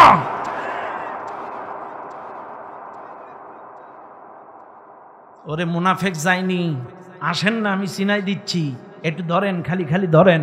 মুনাফিকেরা আনুষ্ঠানিক ইসলাম পছন্দ করে, প্রাতিষ্ঠানিক ইসলাম পছন্দ করে না। আনুষ্ঠানিক ইসলাম নামাজ, আজান, নামাজ, ওযু একটা প্রস্তুতি, আনুষ্ঠানিকতার ব্যাপার, এটার ব্যাপারে ওদের কোনো দ্বিমত নেই। হজের আয়োজন বিশাল একটা আনুষ্ঠানিকতা, এটার ব্যাপারে কোনো দ্বিমত নেই। রোজার আনুষ্ঠানিকতা, মসজিদে ইফতার, তারাবি আনুষ্ঠানিকতা, এটার ব্যাপারে কোনো দ্বিমত নেই। কিন্তু জমিন যার আইন চলবে তার এই প্রতিষ্ঠার ব্যাপারে ওদের অ্যালার্জি। কথা কন না? একটা মুনাফিক নামাজের ব্যাপারে, রোজার ব্যাপারে, হজের ব্যাপারে দ্বিমত দেবে না, কিন্তু দিন প্রতিষ্ঠার ব্যাপারে ওদের অ্যালার্জি। হ্যাঁ, কথা ঠিক আছে, কথা ঠিক না? চাইলে রাগ করেন না আমার কথায়। এইবার আসেন, এই মুনাফিকেরা যে দ্বীনের পথে বাধা দিছে তার প্রমাণ কি? লিখে নেন আল্লাহর কোরআন। الذين كفروا وصدوا عن سبيل الله أضل أعمالهم, যারা অস্বীকার করেছে, আল্লাহর পথে বাধা দিয়েছে, আদাল্লা আমালাহুম, তাদের জীবনের সমস্ত আমল বরবাদ। এইবার আপনারা খেয়াল করেন, আল্লাহর পথে বাধা দিয়েছে কারা? আজকে এই সারা গ্রামের মধ্যে কারা ইসলামী আন্দোলন করে এটা আমেরিকা জানে না। এই সারা ঝাউদিয়ায় কারা শপথের কর্মী ইসরায়েল জানে না। এই ঈশ্বর দিতে কারা ইসলামী আন্দোলনের কর্মী এটা আমেরিকা ইসরায়েল জানে না। চাইলে এদের নামের তালিকা ওদের হাতে গেল কি করে? কথা কন না? দিল কেডা? নিশ্চয়ই আমার গ্রামের মসজিদের মুসল্লিরা করছে, নিশ্চয়ই আমার গ্রামের কোনো হাজি করছে। এক সপ্তাহ আমি বাড়ি ছিলাম না, আজকেই যে বাড়ি ঢুকেছি, এটা কি হিন্দু দেখাই দিছে, কাফের দেখাই দিছে, ইহুদি দেখাইছে? আমার পাশের মুনাফিকটাই ঘরে আসে। রাগ করেন না আমার কথা, এগুলো বাস্তবে বিবেক দিয়ে খাটান। আমি এক সপ্তাহ বাড়ি ছিলাম না, আজকে রাতে বাড়ি আসি, এটা কে জানে? মসজিদের মধ্যে বাদ আসর দারসুল কোরআন হচ্ছে, দারসুল কোরআন, কোরআনের দুটো আয়াত পড়ে তাফসীর করছে, আর এরাই টেলিফোন করে বলে হুজুর মুখ মসজিদে, থানায় ফোন করে নাশকতার পরিকল্পনা চলিতেছে। এই টেলিফোনটাকে হিন্দু করেছিল, খ্রিস্টান করেছিল, এরাই টেলিফোন করে বলেছে অমুক মসজিদে নাশকতার পরিকল্পনা চলছে। আল্লাহর কোরআনের তাফসীর পড়তে দেয়নি, এখনো চলছে। আশ্চর্য হয়ে যাবেন, এখনো তাফসীর মাহফিলে বাধা আসছে। আসছে না? রাগ করেন না আমার কথায়। বাবা, কোরআনের মাহফিল বন্ধ করবেন না। যে যে দলের হতে পারেন, এটা আপনার ব্যক্তিগত ব্যাপার, কিন্তু একটা কথা আয়নার মতো শুনে নেন। তোমার মাও হাওয়া, আমার মাও হাওয়া। তোমার বাবাও আদম, আমার বাবাও আদম। বিএনপির বাপও আদম, জামাতের বাপও আদম। হাওয়ার বাপও হাওয়ার কি বলে, আমার মাও হাওয়া, তোমার মাও হাওয়া। তুমিও নামাজ পড়ো জান্নাতের আশায়, আমিও নামাজ পড়ি জান্নাতের আশায়। তাহলে মা এক, বাপ এক, বাড়ি এক। তাহলে কেন আজকের এই দুদিনের দুনিয়ায় মারামারি করব? কেন আমাদের মধ্যে গ্রুপিং থাকবে? কেন আজকে আমাদের মধ্যে মারামারি, গ্রুপিং, ফাঁসাবাটি কেন? রাগ করেন না, আমার কথাটা খেয়াল করেন। আমেরিকার একটা বড় গবেষণা পরিষদ, থিঙ্ক ট্যাঙ্ক র্যান্ড কর্পোরেশন, আমেরিকার একটা গবেষণা পরিষদ, তারা সমসাময়িক গোটা বিশ্বের সব কিছু নিয়ে গবেষণা চালায়। এরা সাম্প্রতিক বাংলাদেশ নিয়ে গবেষণা চালাইছে যে বাংলাদেশে খালি হুজুররা বাদে আসলে বাংলাদেশে মুসলমান কত পার্সেন্ট। এরা খোঁজ নিয়ে দেখে মুসলমান মোটামুটি আছে 85-90%। তবে এই মুসলমানেরা কত প্রকার আছে, এদের মধ্যে গঞ্জাম লাগে কেন? আমেরিকার এই থিঙ্ক ট্যাঙ্ক র্যান্ড কর্পোরেশন গবেষণা করে বের করেছে বর্তমানে বাংলাদেশে 4 কোয়ালিটির মুসলমান আছে। কয় কোয়ালিটি? 4 ধরনের মুসলমান বাংলাদেশে আছে। সবার নামের আগে মোহাম্মদ, সবার নামের আগে আলহাদ, সবার নামের আগে মুসলমান, নাম আব্দুর রহমান, আব্দুল খালেক, কিন্তু টোটাল 4 শ্রেণীর মুসলমান বাংলাদেশে আছে। এরা গবেষণা করে বের করেছে 1 নম্বর মুসলমান ফান্ডামেন্টালিস্ট। এই মুসলমানটা হচ্ছে মৌলবাদী মুসলিম দল। ইহুদিরা বের করেছে এরা মৌলবাদী মুসলিম দল। এরা ইসলামটাকে শুধু ধর্ম বা ধর্মগ্রন্থ মনে করে না, এরা ইসলামটাকে পূর্ণাঙ্গ জীবন বিধান মনে করে। এরা মনে করে পরিপূর্ণ ইসলাম কায়েম করতে হবে, গোটা জিন্দেগিতে ইসলাম আছে, আর এরা সেই লক্ষ্যেই কাজ করে যায়। অর্থনীতি, রাজনীতি, পরিবার নীতি, গোটা জিন্দেগিতে ইসলাম প্রতিষ্ঠার কাজ করে। এইটা পশ্চিমা বিশ্বের জন্য মারাত্মক হুমকির সম্মুখীন। পশ্চিমা বিশ্ব চিন্তা করছে এই মৌলবাদী মুসলিম দল এরা কোনো কায়দায় যেন মাথা চাড়া না দেয়, যে কোনো কায়দায় হামলা, মামলা, জুলুম, নির্যাতন দিয়ে এদের দমড়ায় বসকায় রাখো, এরা যেন মাথা চাড়া দিতে না পারে। 2 ট্র্যাডিশনালিস্ট কারা? ট্র্যাডিশনালিস্ট হলো এই দেশের কিছু ইমাম আর কিছু মাদ্রাসার হুজুরেরা, যারা কলা রাসূলুল্লাহ ওয়া ক্বালা তাআলা ফি শানি রাসূলিল্লাহ, শুধুমাত্র জুমার নামাজ আর মাদ্রাসা এগুলো নিয়ে পড়ে আস। পশ্চিমা বিশ্ব গবেষণা করে বের করেছে এই ইমাম, খতিব আর মাদ্রাসার মুহতামিম এটা আমাদের জন্য, পশ্চিমা বিশ্বের জন্য কোনো ক্ষতিকারক না। তবে কখনো যদি ফান্ডামেন্টালিস্ট আর ট্র্যাডিশনালিস্ট এই দুটো দল যদি কখনো এক হয়ে যায়, তাইলে ইসলামী মহাবিপ্লব ঘটে যাবে। কারণ ওরা চিন্তা করেছে যে এই হুজুরগুলোর আঞ্চলিক পর্যায়ে কোনো জনপ্রিয়, এই কি বলে, বিশালভাবে গোটা পৃথিবীতে জনপ্রিয়তা না থাকলেও আঞ্চলিক পর্যায়ে এদের একটা জনপ্রিয়তা আছে। কারণ প্রত্যেকটা ইমামের মসজিদে 500-1000 করে মুসল্লি আছে। মনে করেন ওই হুজুরের মুসল্লি, বাবুল ভাইয়ের মুসল্লি 500, এনার মুসল্লি 500, আমার মুসল্লি 500, 3 মসজিদের মুসল্লি 1500। এই 3 মসজিদের মুসল্লি ইচ্ছাই হোক অনিচ্ছাই হোক আমাকে 3 হুজুরের ওয়াজ শোনে। মাহফিলে যদি কারোর ভালো না লাগে আপনি চলেও যেতে পারেন, এটার বাধ্যকতা নাই, কিন্তু মসজিদে কিন্তু যাওয়ার সুযোগ নেই। যে একবার ঢোকে নামাজ পড়িবারে লাগে, কথা কন না? তাইলে একটা জনপ্রিয়তা মসজিদের দিক থেকে, মুসল্লির দিক থেকে তার আছে। তাইলে ওনার 500, ইনার 500, আমার 500, 3 হুজুরের 1500 মুসল্লি। এই 1500 মুসল্লি যদি এই সভাপতি বা হুজুর এক করে এক বানাইতে যায়, ঐক্যবদ্ধ করতে চায়, 1500 মুসল্লিকে এক বানাইতে গেলে মিনিমাম 100 বছর লাগবে। কারণ 1500 মুসল্লির মত 1500 রকম, এদের এক বানাইতে গেলে মিনিমাম 100 বছর লাগবে। কিন্তু এই 3 হুজুর যদি কখনো এক হয়ে যায়, 1500 মুসল্লি এক, কথা কন। এই জন্য পশ্চিমা বিশ্ব চিন্তা করেছে এই হুজুরগুলো আর এই ফান্ডামেন্টালিস্টগুলো এদের কখনো এক হতে দেওয়া যাবে না। যে কোনো কায়দায় যখনই এক হবে হবে হবে হবে হবে বাপ, তখনই একটা ফেকা ফতোয়া, মাসলা মাসাইল, আকিদা, এদের আকিদা ঠিক নেই, এদের টুপি ঠিক নেই, এদের মধ্যে আলেম নেই, এমন একটা প্যাচ লাগাই দিবা যাইতে আর জীবনে এক হইতে না পারে, কথা কন। হচ্ছে কি হচ্ছে না? আজকে আপনারা তাকায় দেখেন, লজ্জা করা উচিত, লজ্জা করা উচিত। আজকে হিন্দু মুসলিম কি বলে, হিন্দু বৌদ্ধ খ্রিস্টান ঐক্য পরিষদ, খেয়াল করেন, হিন্দু বৌদ্ধ খ্রিস্টান ঐক্য পরিষদ এরা গঠন করেছে। ওদের একটা লুচ্চা নেতা, চরিত্রহীন দুশ্চরিত্রবান লম্পট নেতা গ্রেপ্তার হয়েছে। তাই হিন্দু খ্রিস্টান বৌদ্ধ ঐক্য পরিষদ গোটা বাংলাদেশ সহ গোটা ভারতেও তোলপাড় তুলে দিয়েছে। আর আজকে আমাদের কোরআনের পাখি অ্যারেস্ট হলো, আল্লামা মামুনুল হক অ্যারেস্ট হলো। এই বাংলার সব মুসলমান এক হতে পারে নাই। ধিক্কার জানাই, শিক্ষা নেওয়া উচিত ওদের কাছ থেকে। হিন্দু খ্রিস্টান বৌদ্ধ পরিষদের একটা নেতাকে ধরেছে, তাই তারা গোটা বাংলাদেশ সহ ভারত কাঁপাচ্ছে। আর আমাদের হুজুরগুলো ধরল, ও যদি দোষ না করবে জেলখানায় গেল।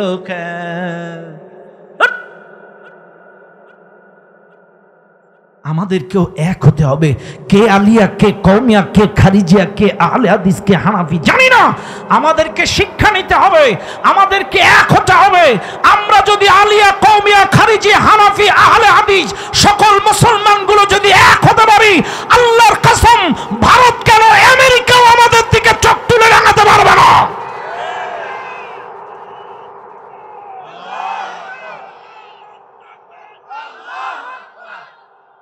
এই জন্য আপনাদেরকে বলি ভাইরে, আমাদেরকে এক হওয়া লাগবে। গত 5ই আগস্টে যেটা হয়েছে এটা কিন্তু গণ অভ্যুত্থান, এটা ইসলামী বিপ্লব না। ইসলামী বিপ্লব হবে তখন আগামী নির্বাচনে কোরআনী শাসনের পক্ষে সমর্থন করবেন যখন। যদি কোরআনী শাসন কায়েম হয়, এটাই হবে বাংলাদেশের জন্য ইসলামী বিপ্লব। এখন আপনারা কিভাবে বিপ্লব করবেন? সাপোজ আমি একটু জবাব দিই, মনে করেন আমি আপনাদের মসজিদের ইমাম, কি বলেন? বলেন কি? আমি আপনাদের মসজিদের মেনে নিলেন, কিন্তু আমার সময় নেই, যে ব্যস্ত রে ভাই, ইমামতির সুযোগ নাই, চাকরির সুযোগ নাই, খালি দৌড়াই বেড়াইতে হয়।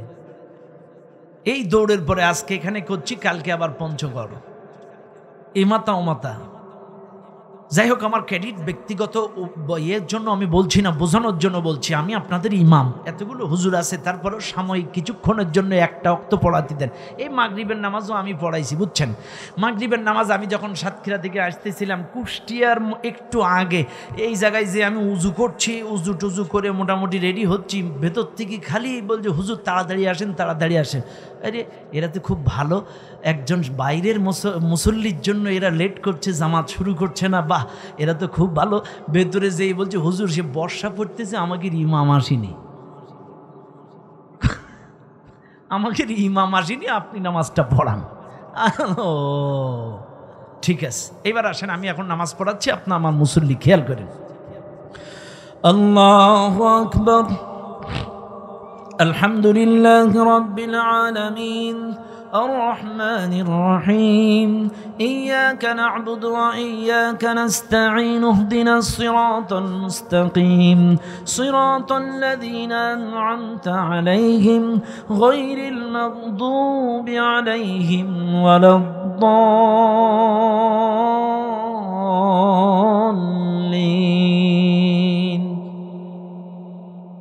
হইছে? তা আর একদিন পরে বলবেন দিছেন, কখন দিছেন? 16টা বছর এই দেশের জালেম ইমাম বারবার ভুল করেছে, আপনাদের এই চুপ করে থাকার কারণে এরা বেশি নির্যাতন করেছে। যদি সময় মতো লুকমা দিতেন, এরা এত শয়তানি করতে পারত না। শোনেন, আপনাদের মতো দুর্বল মুসল্লির কারণেই ওরা এত জুলুম চালাইছে। এই মুসল্লিগুলো যদি এক হয়ে লুকমা দিত, তাইলে ঠিকই ও সজাগ হয়ে যেত। দেখতেছে শাপলা চত্বর খালি করে দিলাম, বিডিআর মেরে পরিষ্কার করে দিলাম, এ তো বাড়ির কাছে, এ 5 তারিখে গুঁড়োই দিবানে। কথা কন না, রাগ করেন না, বুঝবেন আপনাদের মতো দুর্বল মুসল্লিদের কারণেই এতটা পাইছে। মুসল্লি হবে অ্যাক্টিভ, যেখানে হুজুর ভুল করবে সুবহানাল্লাহ, আল্লাহু আকবার। আবার কোনো মাসলা এসছে তালি দেওয়া, আপনি সাথে সাথে লুকমা দিবেন, হুজুর ভুল হয়েছে ঠিক করেন। প্রথম দিন ভুল করলাম, সেকেন্ড দিন আবার আল্লাহু আকবার, আলহামদুলিল্লাহি রাব্বিল আলামিন আর রহমানির রহিম মালিকি ইয়াউমিদ্দিন ইয়্যাকা না'বুদু ওয়া ইয়্যাকা নাস্তাঈন ইহদিনাস সিরাতাল মুস্তাকিম গায়রিল মাগদুবি আলাইহিম। ভুল হইছে? ধরতে পারছেন আপনারা? হ্যাঁ, ঠিক আছে। তাহলে দ্বিতীয় দিন ভুল করলাম, এবার আসেন 3 দিন আবার আল্লাহু আকবার, আলহামদুলিল্লাহি রাব্বিল আলামিন আর রহমানির রহিম মালিকি ইয়াউমিদ্দিন ইয়্যাকা না'বুদু ওয়া ইয়্যাকা নাস্তাঈন ইহদিনাস সিরাতাল মুস্তাকিম সিরাতাল লাযীনা আন'আমতা আলাইহিম গায়রিল মাগদুবি আলাইহিম ওয়ালাদ-দাল্লিন।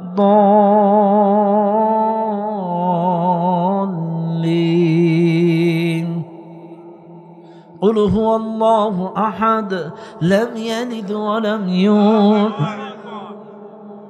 তাহলে আজকেও ভুল হয়েছে, খেয়াল করবেন। চাইলে একদিন ভুল করলাম, 2 দিন ভুল করলাম, 3 দিন ভুল করলাম, চতুর্থ দিন কি আমার আর চাকরি থাকবে? সবাই বলেন থাকবে? থাকবে না। কথা ক্লিয়ার? চাইলে একই ভুল করার কারণে আমার চাকরি বটতলায়। এইবার আপনারা নতুন ইমাম নিয়োগ দেবেন, আমার চাইতে ভালো না মফিজ মার্কা দেবেন? ভালো কথা কন, ভালো দেবেন। আচ্ছা, ইন্টারভিউ হবে, পত্রিকায় ফ্ল্যাশ হলো, 50 জন ইমাম হাজির হলো। এই কি বলে ইন্টারভিউ বোর্ডে সভাপতি, সেক্রেটারি, বড় বড় আলেম ওলামা, হুজুর, বাবুল ভাই সবাই আছে। এইবার একজন করে আসে, তেলাওয়াত করেন। এ দেখি আপনার নখ, হ্যাঁ, দাড়ি, টুপি, দাঁত, হাফেজ, মাওলানা। আপনি গত কোন জায়গায় চাকরি করতেন? ওই বকুলনগর। এই হুজুরির লেনদেন, নীতি, নৈতিকতা সব ঠিক আছিল? হ্যাঁ, ঠিক আছে। চাইলে 5,000 টাকার বেতনের ইমাম নিয়োগ দিতে, যে নীতি, নৈতিকতা, দাড়ি, চরিত্র, এরপরে দাঁত, এরপরে তেলাওয়াত, হাফেজ, মাওলানা, এত কিছু যাচাই করে 5,000 টাকার ইমাম নিয়োগ দিলেন। এইবার বলেন, এই সমাজের, এই রাষ্ট্রের ইমাম যখন নিয়োগ দেবেন, তখনও কি একটু নীতি, নৈতিকতা, চরিত্র, দাড়ি, টুপি দেখা লাগবে না লাগবে না? আরো আসতে কন। কারা কারা দেখবেন হাত তোলেন। নারায়ে তাকবীর, নারায়ে তাকবীর। আল কোরআনের আলো, আল হাদিসের আলো, নারায়ে তাকবীর। বাস, আপনারা কিন্তু প্রতিশ্রুতি দিয়েছেন মসজিদের ইমাম দেখতে গেলে যেমন দাড়ি, টুপি, চরিত্র, নীতি, নৈতিকতা দেখেন, এই সমাজের, এই রাষ্ট্রের, এই আসনের ইমামগুলো দেখবেন অবশ্যই দাড়ি, টুপি, পাঞ্জাবি, চরিত্র দেখা লাগবে। কথা বলেন ঠিক না বেঠিক? অবশ্যই চরিত্রবান, দাড়িওয়ালা, আল্লাহওয়ালা দেখে নিয়োগ দেবেন। কেন নিয়োগ দেবেন? আমি এই জন্য বলছি, আজকে আসি কালকে নাই, সৎসঙ্গে স্বর্গবাস, অসৎসঙ্গে সর্বনাশ। এই লোকটার সাথে যদি চলেন, উনি দারসুল কোরআন শোনাবে, দারসুল হাদিস শোনাবে, ইসলামী সাহিত্য পড়াবে। এই কোরআনওয়ালা মানুষ যদি আপনার নেতা হয়, দারসুল কোরআন, দারসুল হাদিস, ইসলামী সাহিত্য, কোরআনের পথে ডাকবে। সর্বোপরি আপনার হাতে একটা রিপোর্ট বই তুলে দেবে, 5 ওয়াক্ত নামাজ পড়েছেন কিনা, দৈনন্দিন কোরআন পড়েছেন কিনা, দৈনন্দিন হাদিস পড়েছেন কিনা, মানুষকে ইসলামের দাওয়াত, দ্বীনের দাওয়াত দিয়েছেন কিনা। আর আপনার মাস শেষে এই আমলনামাটা আবার ওই নেতার কাছে শোনানো লাগবে। এখন আমলনামা যদি খারাপ হয়, আপনার কর্মীত্বও বাতিল হতে পারে। আর যদি ভালো হয়, আলহামদুলিল্লাহ, উপরে যাবেন, মান বাড়বে। কিন্তু শোনেন, সৎসঙ্গে স্বর্গবাস, অসৎসঙ্গে সর্বনাশ। মান তাশাব্বাহা বিকওমিন ফাহুয়া মিনহুম। যেই নেতার সাথে ছিলেন, উনি নামাজে নেওয়ার কারণে, উনি মসজিদে নেওয়ার কারণে, কোরআন পড়ানোর কারণে ওই কোরআনওয়ালা নেতার সাথে হাসর হলো। আর যদি কোনো লম্পট, মাতাল, দুর্নীতিবাদের সাথে সম্পর্ক হয়, উনি আপনাকে পার্কে, গার্ডেনে, পতিতালয়ে নিয়ে যাবে। উনি আপনাকে চাঁদাবাজ করাইতে, তাসের আড্ডায়, মদের বারে নিয়ে যাবে। ওই লম্পট নেতার সাথে আপনার হাসর নাসর হবে। এই জন্য যার সাথে যার মহাব্বত তার সাথে তার কিয়ামত। এই জন্য আপনাদেরকে বলি, যাত্রার সাথে রিলেশন করবেন না, যাত্রার সাথে সম্পর্ক রাখবেন না। এমন মানুষের সাথে সম্পর্ক করেন যেই লোকটার জান্নাতের রাস্তা চেনা আছে, যার জান্নাতের রাস্তা জানা আছে। সাপোজ এই ঈশ্বরদীর থেকে একটা পরিবহন, এখানকার পরিবহনের নাম পাবনা এক্সপ্রেস নাকি, পাবনা এক্সপ্রেস, ঈশ্বরদী এক্সপ্রেস আছে, এসি আছে, এসি আছে, মনে করেন একটা এসি পরিবহন ঈশ্বরদী এক্সপ্রেস। এই গোকুল বা সাউদিয়া থেকে পরিবহনটা ছাড়বে, আপনারা 32 জন ভিআইপি যাত্রী পরিবহনে বসে গেলেন, 32 জন ভিআইপি যাত্রী বিজনেস ক্লাস সিট। এখন এই যে ড্রাইভার 12টায় গাড়ি ছাড়বে, ড্রাইভার একটা মদের বোতল হাতে নিয়ে, তাড়াতাড়ি ওটা এখনই গাড়ি ছাড়ব, মদ কিন্তু মদ, মদ খাচ্ছে আর বলছে ওঠো ওঠো। আচ্ছা আপনারাই বলেন, সচেতন নাগরিক, সচেতন যাত্রী, অনলাইনে টিকিট কেটেছে, কারণ আধুনিক যুগ, অনলাইন টিকিট বাতিল করা যায় না, নাইলে টাকাগুলো শেষ, আপনাকে ঢাকায় যাওয়াই লাগবে, টিকিট বাতিল করার সুযোগ নাই। তবে আপনারা কি করবেন, ওই কাউন্টারে অভিযোগ দায়ের করে ওই ড্রাইভার পরিবর্তন করে একজন ভালো যোগ্য দক্ষ ড্রাইভার নিয়োগ দেবেন। মাতাল ড্রাইভারের পিছনে কেউ ঢাকায় যদি যান, ওই গাড়ি কি ঢাকায় যাবে না ফাঁকায় যাবে? আরও আসতে কন। তাহলে মাতাল ড্রাইভার যেমন গাড়িটা গন্তব্যে নিতে পারে না, শুনে নেন, এই দেশটা 16 বছর ছিল মাতাল ড্রাইভারের হাতে। কারণ ওই গণভবনে যখন ছেলেরা গিয়েছিল, ওই জায়গায় কিন্তু কোনো তসবি পায়নি, জায়নামাজ পায়নি, পাইছিল বোতল। কি পাইছিল? বোতল, দেশি বিদেশি বোতল। তার মানে কি বুঝলাম, এই দেশটা 16টা বছর মাতাল ড্রাইভারের হাতে ছিল।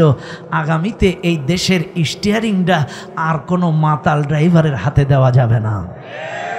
আগামীতে এই দেশটা একজন যোগ্য দক্ষ আল্লাহওয়ালা কোরআনওয়ালার মানুষের হাতে দিতে হবে, যে ড্রাইভার স্টেশনে নামাজের বিরতি দেবে, উল্লাপাড়ায় গেলে আসরের নামাজের বিরতি দেবে, টাঙ্গাইলে গেলে মাগরিবের বিরতি দেবে, ওই গাজীপুর কোনাবাড়ি গেলে ঈশান নামাজের বিরতি দেবে। যে ড্রাইভার স্টেশনে নামাজের বিরতি দেবে, যে ড্রাইভার দক্ষ যোগ্য, এমন ড্রাইভারের হাতে স্টিয়ারিংটা তুলে দেওয়া লাগবে। একটু জোরে বলেন ঠিক না বেঠিক? আর দরকার নেই, অনেক রাত হয়েছে, আর আমার আজকে প্রচণ্ড মাথা ব্যথা করছে, আমি মাঝে মাঝে হাত দিচ্ছি, আপনারা খেয়াল করছেন কি না জানি না। আজকে আসলে অনেক পরিশ্রম হয়ে গিয়েছে, অনেক পরিশ্রম। কাজে যতটুকু বলেছি, যা বলেছি, আল্লাহ তাআলা, কেউ উঠবেন না, এই মুরব্বি, হ্যাঁ বসেন। আমাকে কয়টা রিকোয়েস্ট করছে আমার মশিউর ভাই, খুব মহব্বতের মানুষ, একটু রিকোয়েস্টটা রেখেই আমি আমার দোয়া শেষ করব। শেষ ভালো যার, সব ভালো তার। ভাই একটুখানি বসবেন আপনারা। ফজরের ক্ষণ গেল পড়নি নামাজ, জোহরে ডুবেছিলে নিয়ে শত কাজ। ফজরের ক্ষণ গেল পড়নি নামাজ, জোহরে ডুবেছিলে নিয়ে শত কাজ। হেলাই খেলাই গেল আসরের কাল, হেলাই খেলাই গেল আসরের কাল। মাগরিবেও পড়লে না নামাজির সাজ, ফজরের ক্ষণ গেল পড়নি নামাজ, জোহরে ডুবেছিলে নিয়ে শত কাজ। বিনোদনে কেটে গেল এশার সময়, এতটুকু জাগলো না কবরের ভয়। বিনোদনে কেটে গেল এশার সময়, এতটুকু জাগলো না কবরের ভয়। খুঁজলে না একবারও নাজাতের পথ, খুঁজলে না একবারও নাজাতের পথ। মুসলিম নাম নিতে পেলে না কোলাজ, ফজরের ক্ষণ গেল পড়নি নামাজ, জোহরে ডুবেছিলে নিয়ে শত কাজ। ঠিক না বেটি? তোমার মতন নেই হতভাগা কেউ, নেই এত পাপাচার পৃথিবীতে আর। একবার শুরু হলে ভাঙনের ঢেউ, কখনো ফিরাতে জানি পারবে না তার। তোমার মতন নেই হতভাগা কেউ, নেই এত পাপাচার পৃথিবীতে আর। একবার শুরু হলে ভাঙনের ঢেউ, কখনো ফিরাতে জানি পারবে না তার। নামাজি ফারা করে কাফের মুমিন, বিশ্বাসে আবাদ করো বুকের জমিন। নামাজি ফারা করে কাফের মুমিন, বিশ্বাসে আবাদ করো বুকের জমিন। সালাত কায়েম করা ইমানের দাবি, নামাজ কায়েম করা ইমানের দাবি। পরকাল মুখী করো মনটাকে আজ, পরকাল মুখী করো মনটাকে আজ। ফজরের ক্ষণ গেল পড়নি নামাজ, জোহরে ডুবেছিলে নিয়ে শতকা। কষ্ট পাচ্ছেন আপনারা? আপনাদের জন্য কিন্তু তাবারক আছে। আমি তো বিশেষ অতিথি, তাবারক প্রধান অতিথি। কিছুক্ষণের মধ্যে চলে আসবে, আপনারা তার হক আদায় করবেন ইনশাআল্লাহ। সবার জন্য পর্যাপ্ত পরিমাণ আপ্যায়নের ব্যবস্থা ইনশাআল্লাহ। এখন আমার যেহেতু গানের গজলটা আমি বললাম, নামাজের গজলটা আমি বললাম, এই জন্য আপনাদের কাছে রিকোয়েস্ট, আপনারা দয়া করে 5 ওয়াক্ত নামাজ পড়বেন। পড়বেন ইনশাআল্লাহ? আচ্ছা, কেন পড়বেন না এটা আমার জবাব দেন তো। কেন পড়বেন না? কেন পড়বেন না নামাজ? একটু চিন্তা করেন তো। এই যে করোনা ভাইরাস গেল না, গেছে? করোনা ভাইরাসে কারোর যদি করোনা হতো, 1 ঘন্টা অক্সিজেন দিলে 200 টাকা বিল, 2 ঘন্টা অক্সিজেন দিলে 400 টাকা। এটা নর্মাল হসপিটালের হিসাব। যদি ইউনাইটেড স্কয়ার একটু ভিআইপি মার্কা হয় তাইলে তো অক্সিজেন আরও বেড়ে যায়। এটা নর্মাল লোকাল হসপিটালের বিল, 1 ঘন্টায় 200 টাকা। একদিনের অক্সিজেনের বিল হচ্ছে 4800 টাকা। কত? একটা ক্যালকুলেটর নেন তো ভাই, ধরেন একদিনের অক্সিজেনের বিল কত? 4800 টাকা একদিন। 1 মাসের অক্সিজেনের বিল হলো 1,44,000 টাকা, তাই তো? এইবার হিসাব করেন, 1,44,000 গুণ 12 কত?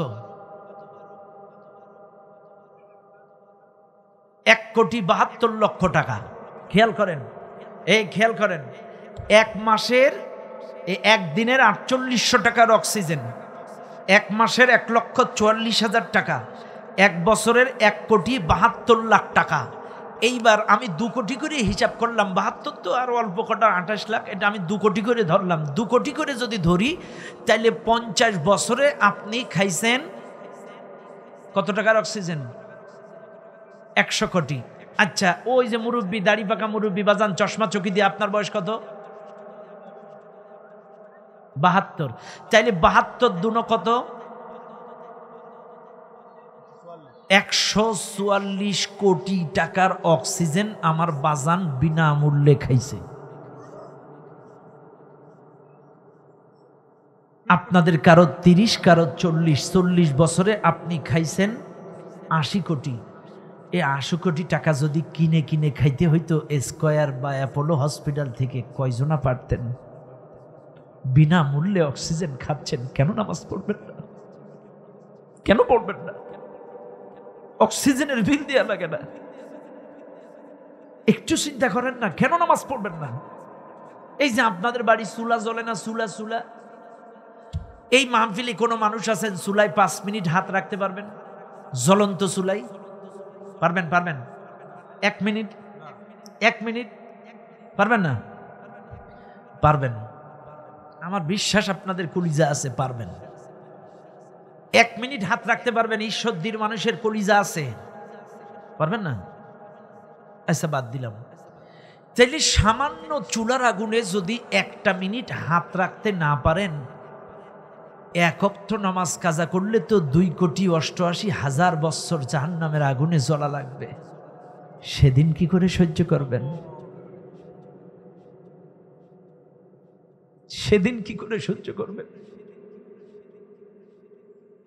কত ওয়াক্ত নামাজ কাজা করেছেন? যদি একা ওয়াক্তে 2,88,000 বছর হয়, একা ওয়াক্তে, চাইলে আপনি একটু বুকে হাত দিয়ে চিন্তা করেন, আপনার ওয়াক্তের হিসাব কোনো ক্যালকুলেটরে নেই, কত ওয়াক্ত কাজা করছেন। একবার চোখ বন্ধ করে চিন্তা করেন, কত ওয়াক্ত নামাজ কাজা করেছেন, আপনি কোন ক্যালকুলেটরে হিসাব বের করবেন? একটা মিনিট হাত আপনি চুলায় রাখতে পারেন না, তাইলে একা ওয়াক্তে 2,88,000 বছর জীবনে কত ওয়াক্ত নামাজ কাজা করেছেন, এই হিসাব কেমনে বের করবেন? কি করে সহ্য করবেন? এই জন্য আপনাদেরকে বলছি, ফিরে আসেন, ফিরে আসেন, তওবা করেন। যৌবনকালের 1 সেজদা বৃদ্ধকালের 70 সেজদার সমান। এখানে ম্যাক্সিমাম সব যুবক, ম্যাক্সিমাম ইয়াং। যৌবনকালের 1 সেজদা বৃদ্ধকালের 70 সেজদার সমান। এখন বলবেন, হুজুর কেন একটু বুঝায় দেন? আমি তো আবার কথাগুলো বুঝায় বুঝায় বলি। সাপোজ আমার এই বাজান বয়স 90 বছর, আমি বোঝানোর জন্য বলছি। ইনার বয়স কত? ইনার বয়স 5 মাস। একটা 5 মাস, একটা 90 বছর, তার মানে দুইজনই ফোকলা, কারোর গালে দাঁত নেই। ওনার গালেও দাঁত নেই, ইনার গালেও দাঁত নেই, ফোকলা ফোকলা। এখন আমি যদি 5 মাসের বাচ্চাটারে কাতুকুতু দেই, সুরসুরি দেই, হা হা করে হাসবে না? এই ছোট্ট বাচ্চার হাসি এত মজা লাগে, ওর মা বাবা দাদা দাদি নানা নানি খালু খালাই পাপ থেকে মাথা পর্যন্ত চুমা খায়। এই ফোকলা দাঁতের হাসি এত মজা লাগে, খালি চুমা খায়। কথা কন, খায় না খায় না খায় না? আচ্ছা, তাহলে এর গালে দাঁত নেই, ফোকলা দাঁতের হাসি দেখি পায়ের থেকে মাথা পর্যন্ত চুমা খাইলেন। আসেন তো, 90 বছরের দাদারও তো দাঁত নেই, আর দাদারে যদি একটু সুরসুরি দেয় আর দাদাও যদি হাসে, কয়জনা চুমা খাবেন?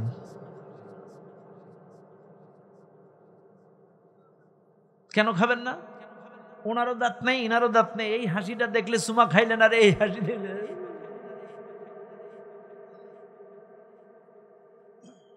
কারণ এই বাচ্চাটার হাসি মজা লাগে, এইটার ভাল লাগে না। ভাইরে, আমার আল্লাহর কাছেও যৌবনকালের ইবাদতটাই বাচ্চার হাসির মতো পছন্দনীয়। কেন বলেন তো? কারণ আপনার দাঁত আছে, আপনার মাজা ঠিক আছে, আপনার সব ঠিক আছে।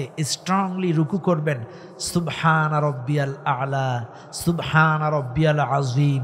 স্ট্রংলি রুকু করবেন, স্ট্রংলি সেজদা করবেন, সব তাসবিহগুলো স্পষ্ট করে বলবেন। আর যাদের দাঁত নেই,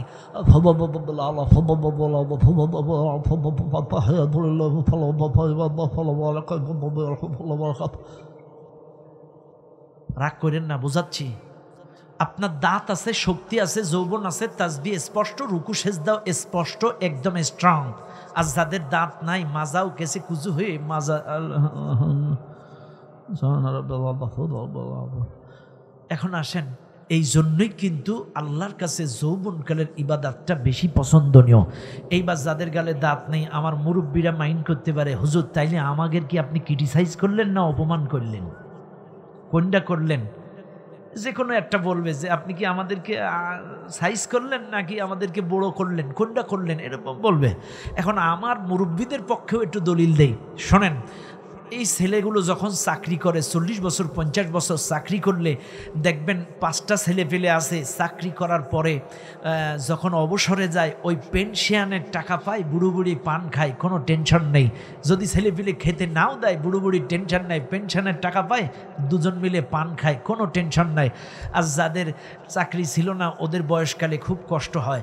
বাইরে এ কথাটা কেন বলছি? বয়সকালে পেনশনের টাকা পায়, রিল্যাক্সে দিন কেটে যায়। আপনাদেরকে এই জন্য বলছি, যৌবনকালের ইবাদতটা যদি স্ট্রং থাকে, সহিশুদ্ধ থাকে, তাহলে বয়সকালে দাঁত না থাকলেও টেনশন নেই। ওই যৌবনকালের ইবাদতের পেনশন বয়সকালে জমা হবে। কথা বোঝেন নাই? চাইলে যৌবনকালের ইবাদতটা বেশি পছন্দনীয়। করবেন তো ইবাদত? আল্লাহ আমাদের সকলকে 5 ওয়াক্ত নামাজি হিসেবে কবুল করুন, বলেন আমিন। আর জোরে বলেন আমিন। কি মন মাঝি খবরদার আমার তরি যেন বেড়ে না, আমার নৌকা যেন ডুবে না। মন মাঝি খবরদার, 3.5 হাত নৌকার খাঁচা, মন মাঝি রে ঘন ঘন জোড়া।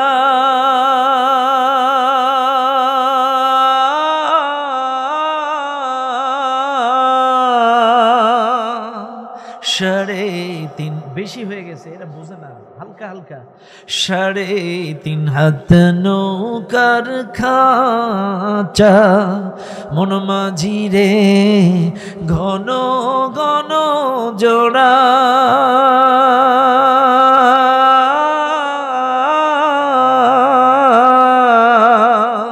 সেই নৌকা কার বাইতে আমার তো মন মাঝি রে খর হইল গোড়া রে। মন মাঝি খবরদার আমার তরি যেন বেড়ে না, আমার নৌকা যেন ডুবে না। মন মাঝি খবরদার। আয় আয় আয় আয় রে বন্ধু আয় আয় আয় আয় রে বন্ধু আয়। বন্ধু তোমায় ডাকছি আলোর পথে, বন্ধু তোমায় ডাকছি দিনের পথে। জান্নাতে যেতে চাই, সাথে তোমায় নিতে চাই। জান্নাতে যেতে চাই, সাথে তোমায় নিতে চাই। দিন কায়েমে চলো আমার সাথে, বন্ধু তোমায় ডাকছি আলোর পথে, বন্ধু তোমায় ডাকছি দিনের পথে। আল কোরআন হাদিসের পথে স্বপ্নে তুমি চললে তুমি দিনে রাতে, নাজাতের পথ মসৃণ হবে চিন্তা রবে না। আল কোরআন হাদিসের পথে চললে তুমি দিনে রাতে, নাজাতের পথ মসৃণ হবে চিন্তা রবে না। চিনলে তুমি সরল পথ বদলে যাবে জীবন রথ। চিনলে তুমি সরল পথ বদলে যাবে জীবন রথ। মাওলাই মুনিব এনাম দিবেন হাতে, বন্ধু তোমায় ডাকছি আলোর পথে, বন্ধু তোমায় ডাকছি দিনের পথে। জান্নাতে যেতে চাই, সাথে তোমায় নিতে চাই। জান্নাতে যেতে চাই, সাথে তোমায় নিতে চাই। দিন কায়েমে চলো আমার সাথে, বন্ধু তোমায় ডাকছি দিনের পথে।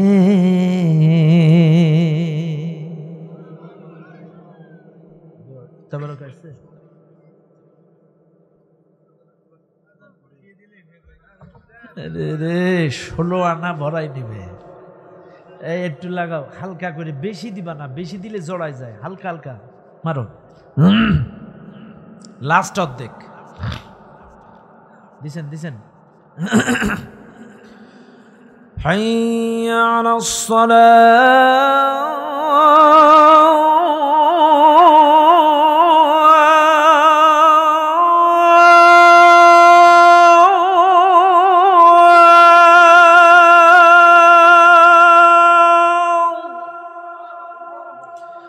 حي على الصلاة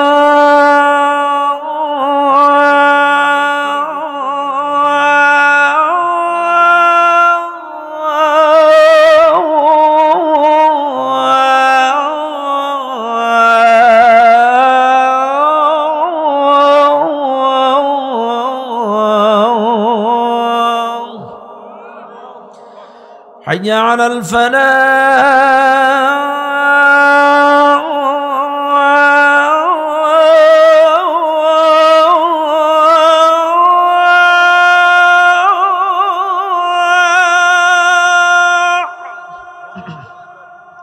حي على الفلاح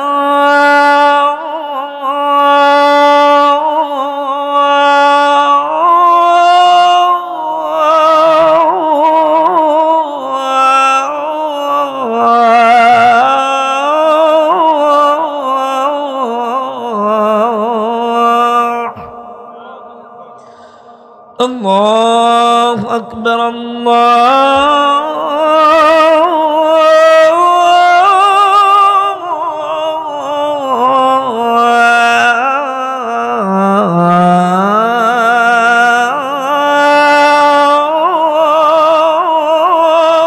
أكبر لا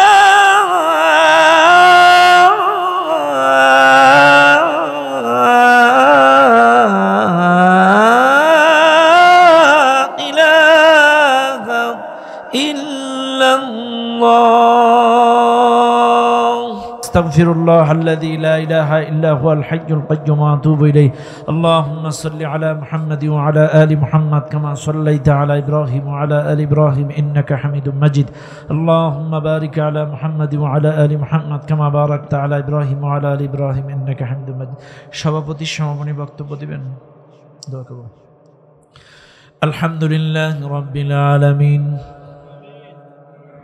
ربنا ظلمنا أنفسنا وإن لم تغفر لنا وترحمنا لنكونن من الخاسرين ربنا آتنا في الدنيا حسنة وفي الآخرة حسنة وقنا عذاب النار হায় আল্লাহ তাআলা আমি গুনাহগার তোমার দিনদার পরহেজগার বান্দা বান্দীদের নিয়ে গভীর রজনী পর্যন্ত আজকের এই মাহফিলে যত আলোচনা করলাম সুবহানাল্লাহ আলহামদুলিল্লাহ কোরআনের আয়াত হাদিস থেকে তেলাওয়াত করলাম বাই চান্স যদি কোনো ভুল ত্রুটি আমার আলোচনার মধ্য দিয়ে হয়ে যায় আল্লাহ আমি মানুষ ভুলের ঊর্ধ্বে নয় আল্লাহ আমার ভুলগুলো মাফ করে দিয়ে বাদ বাকি তোমার দরবারে কবুল করে নাও রব্বুল আলামিন এর মধ্যে যত সওয়াব রহমত বরকত তুমি দান করেছো সর্বপ্রথম দয়ার নবী মায়ার নবী বিশ্ব নবীর রওজা মুবারকের সওয়াব পৌঁছায়া দাও নবীর আলেমান আত্মীয় স্বজন সাহাবী আজমাইন তাবে তাবিন শুহাদায়ে সালেহিন যারা চলে গিয়েছে সকলের আরওয়াহ পাকের সওয়াব পৌঁছায়া দাও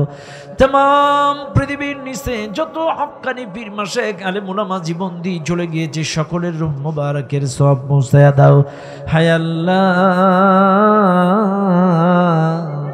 আমরা যারা হাত তুলেছি আমাদের মধ্যে অনেকের জনম দুঃখিনী মা নাই আল্লাহ তুমি দেখো কত মানুষের বাবা নাই হায় আল্লাহ মা হারা বাবা হারা সন্তানগুলো চাতক পাখির মতো গভীর রাত পর্যন্ত ওয়াজ শুনে তোমার কাছে মা বাবার জন্য মাপ চায় দয়া করে মায়া করে যাদের মা নাই বাবা নাই তাদের রূহ মুবারকের সওয়াব পৌঁছায়া দাও আল্লাহ তাদের কবরগুলো জান্নাতের বাগান বানায়া দাও ওই জনম দুঃখিনী মা বাবার ইচ্ছায় অনিচ্ছায় সগীরায় কবিরায় শিরকি বিদাতি সমস্ত গুনাহগুলো মাফ করে দাও আল্লাহ দাদা দাদি নানা নানি শ্বশুর শাশুড়ি উস্তাদ মুরব্বী ভাই বোন যার যত কলিজার মানুষ চলে গিয়েছে আল্লাহ মাফ করে দাও আল্লাহ তাদের কবরগুলো জান্নাতের বাগান বানাও আল্লাহ এই মাটির নিচে এই সদ্যির মাটির নিচে যত মুসলমান শস্য পরিমাণ ঈমান নিয়ে চলে গিয়েছে সকলকে তুমি মাফ করে দাও আল্লাহ তাদের কবরগুলো জান্নাতের বাগান বানাও কবরে শুয়ে জান্নাতে যাওয়া জান্নাতের সুঘ্রাণ পাইতে পারে তৌফিক তুমি দান করে দাও রব্বুল আলামিন আমরা যারা হাত তুলেছি আল্লাহ তুমি তাকায় দেখো আমি যদি এখন ওয়াজ করতাম তোমার পাগলগুলো উঠতো না কোরআনের প্রতি যাদের এত টান কোরআনের প্রতি যাদের এত আকর্ষণ আজকের মাহফিল থেকে তোমার পাগলগুলো খালি হাতে ফিরাইয়া দিও না আল্লাহ ইচ্ছায় অনিচ্ছায় সগীরায় কবিরায় শিরকি বিদাতি সমস্ত গুনাহগুলো তুমি মাফ করে দাও আল্লাহ 5 ওয়াক্ত নামাজ জামাতে আদায় করার তৌফিক দাও ইসলামী আন্দোলনের খাদেম বানাও আমাদের সকলকে আল্লাহ পরিপূর্ণ হেদায়েত তুমি দান করে দাও আল্লাহ তোমার কাছে দোয়া করি কত যুবক হাত তুলেছে রে আল্লাহ এমন কোনো গুনাহ নাই যে আমরা করি নাই। আল্লাহ জীবনের সমস্ত গুনাহগুলো তুমি মাফ করে দাও। আল্লাহ জীবনের সমস্ত গুনাহগুলো তুমি মাফ করে দাও রব্বুল আলামিন। এই মাহফিলের আয়োজন যারা করলো, অর্থ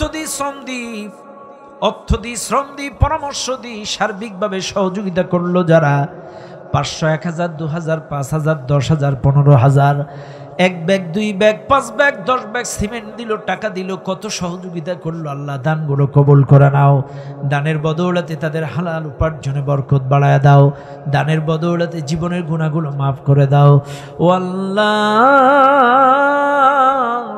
যে যেই নিয়তে দান করেছে মনের নেক মাকসুদগুলো পূরণ করে দাও।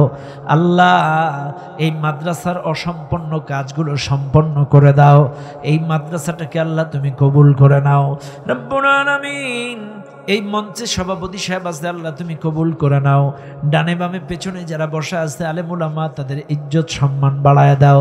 মুরব্বী যারা আছে আল্লাহ তুমি কবুল করে নাও। আল্লাহ আমার রাজু ভাইকে কবুল করে নাও। আল্লাহ তার পরিবার পরিজনদেরকে কবুল করে নাও। সাথে আরো অনেক ভাই এসছে, সকলের নাম আমার মুখস্থ নয়, আল্লাহ তুমি কবুল করো। আল্লাহ আল্লাহ আমার ভাই মশিউর রহমান ভাইকে কবুল করো। আল্লাহ গোটা বিশ্বব্যাপী কোরআনের দাওয়াত পৌঁছে দেওয়ার তৌফিক দান করো। আল্লাহ তার পরিবার পরিজনকে কবুল করো। শাকত ভাই, আরমান ভাই, প্রত্যেকটা ভাইটাকে আল্লাহ তুমি কবুল করো। আল্লাহ তাআলা খাস করে যেই বাড়িতে খাওয়া দাওয়া করলাম, বিশ্রাম করলাম, 2 ভাই, তাদের মাও নাই বাবাও নাই, আল্লাহ দয়া করে মায়া করে তাদের মা বাবাকে আল্লাহ তুমি মাফ করে দাও। তাদের মা বাবার কবরগুলো জান্নাতের বাগান বানায় দাও। কবরে শুয়ে জান্নাতের সুঘ্রাণ পাইতে পারে তৌফিক দান করে দাও। হায় আল্লাহ,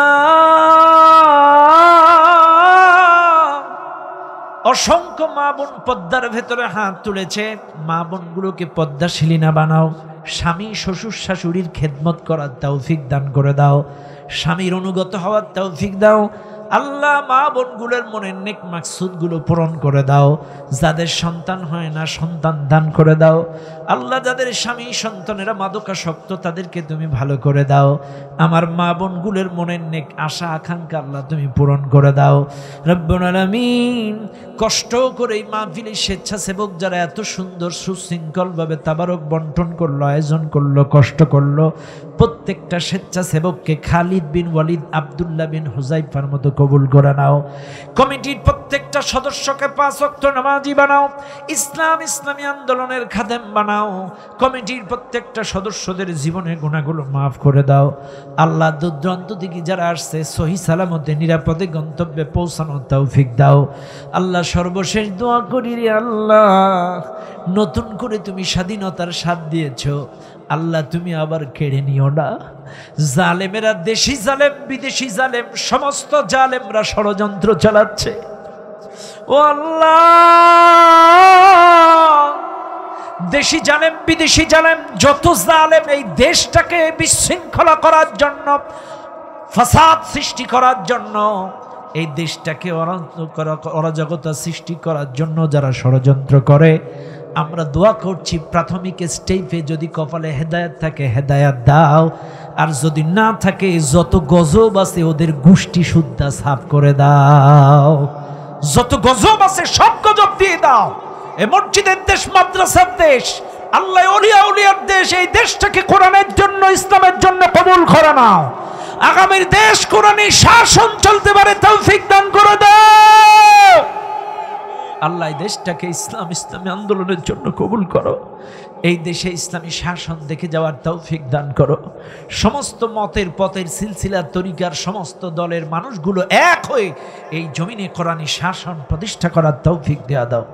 আজকের মাহফিল তুমি কবুল করে নাও, কবুল করে নাও, কবুল করে নাও। আল্লাহ এই যুবকগুলো কবুল করো। এই সোনার যুবকগুলোকে তুমি জাহান্নামের আগুনে দিও না। এদের প্রত্যেককে তুমি খালিদ বিন ওয়ালিদের মতো কবুল করে নাও। সুবহান রাব্বিকা রব্বিল ইজ্জাতি আম্মা ইয়াসিফুন ওয়া সালামুন আলাল মুরসালিন ওয়ালহামদুলিল্লাহি রাব্বিল আলামিন বিরহমাতিকা ইয়া আরহামার রাহিমিন। আসসালামু আলাইকুম ওয়া রাহমাতুল্লাহি ওয়া বারাকাতুহু।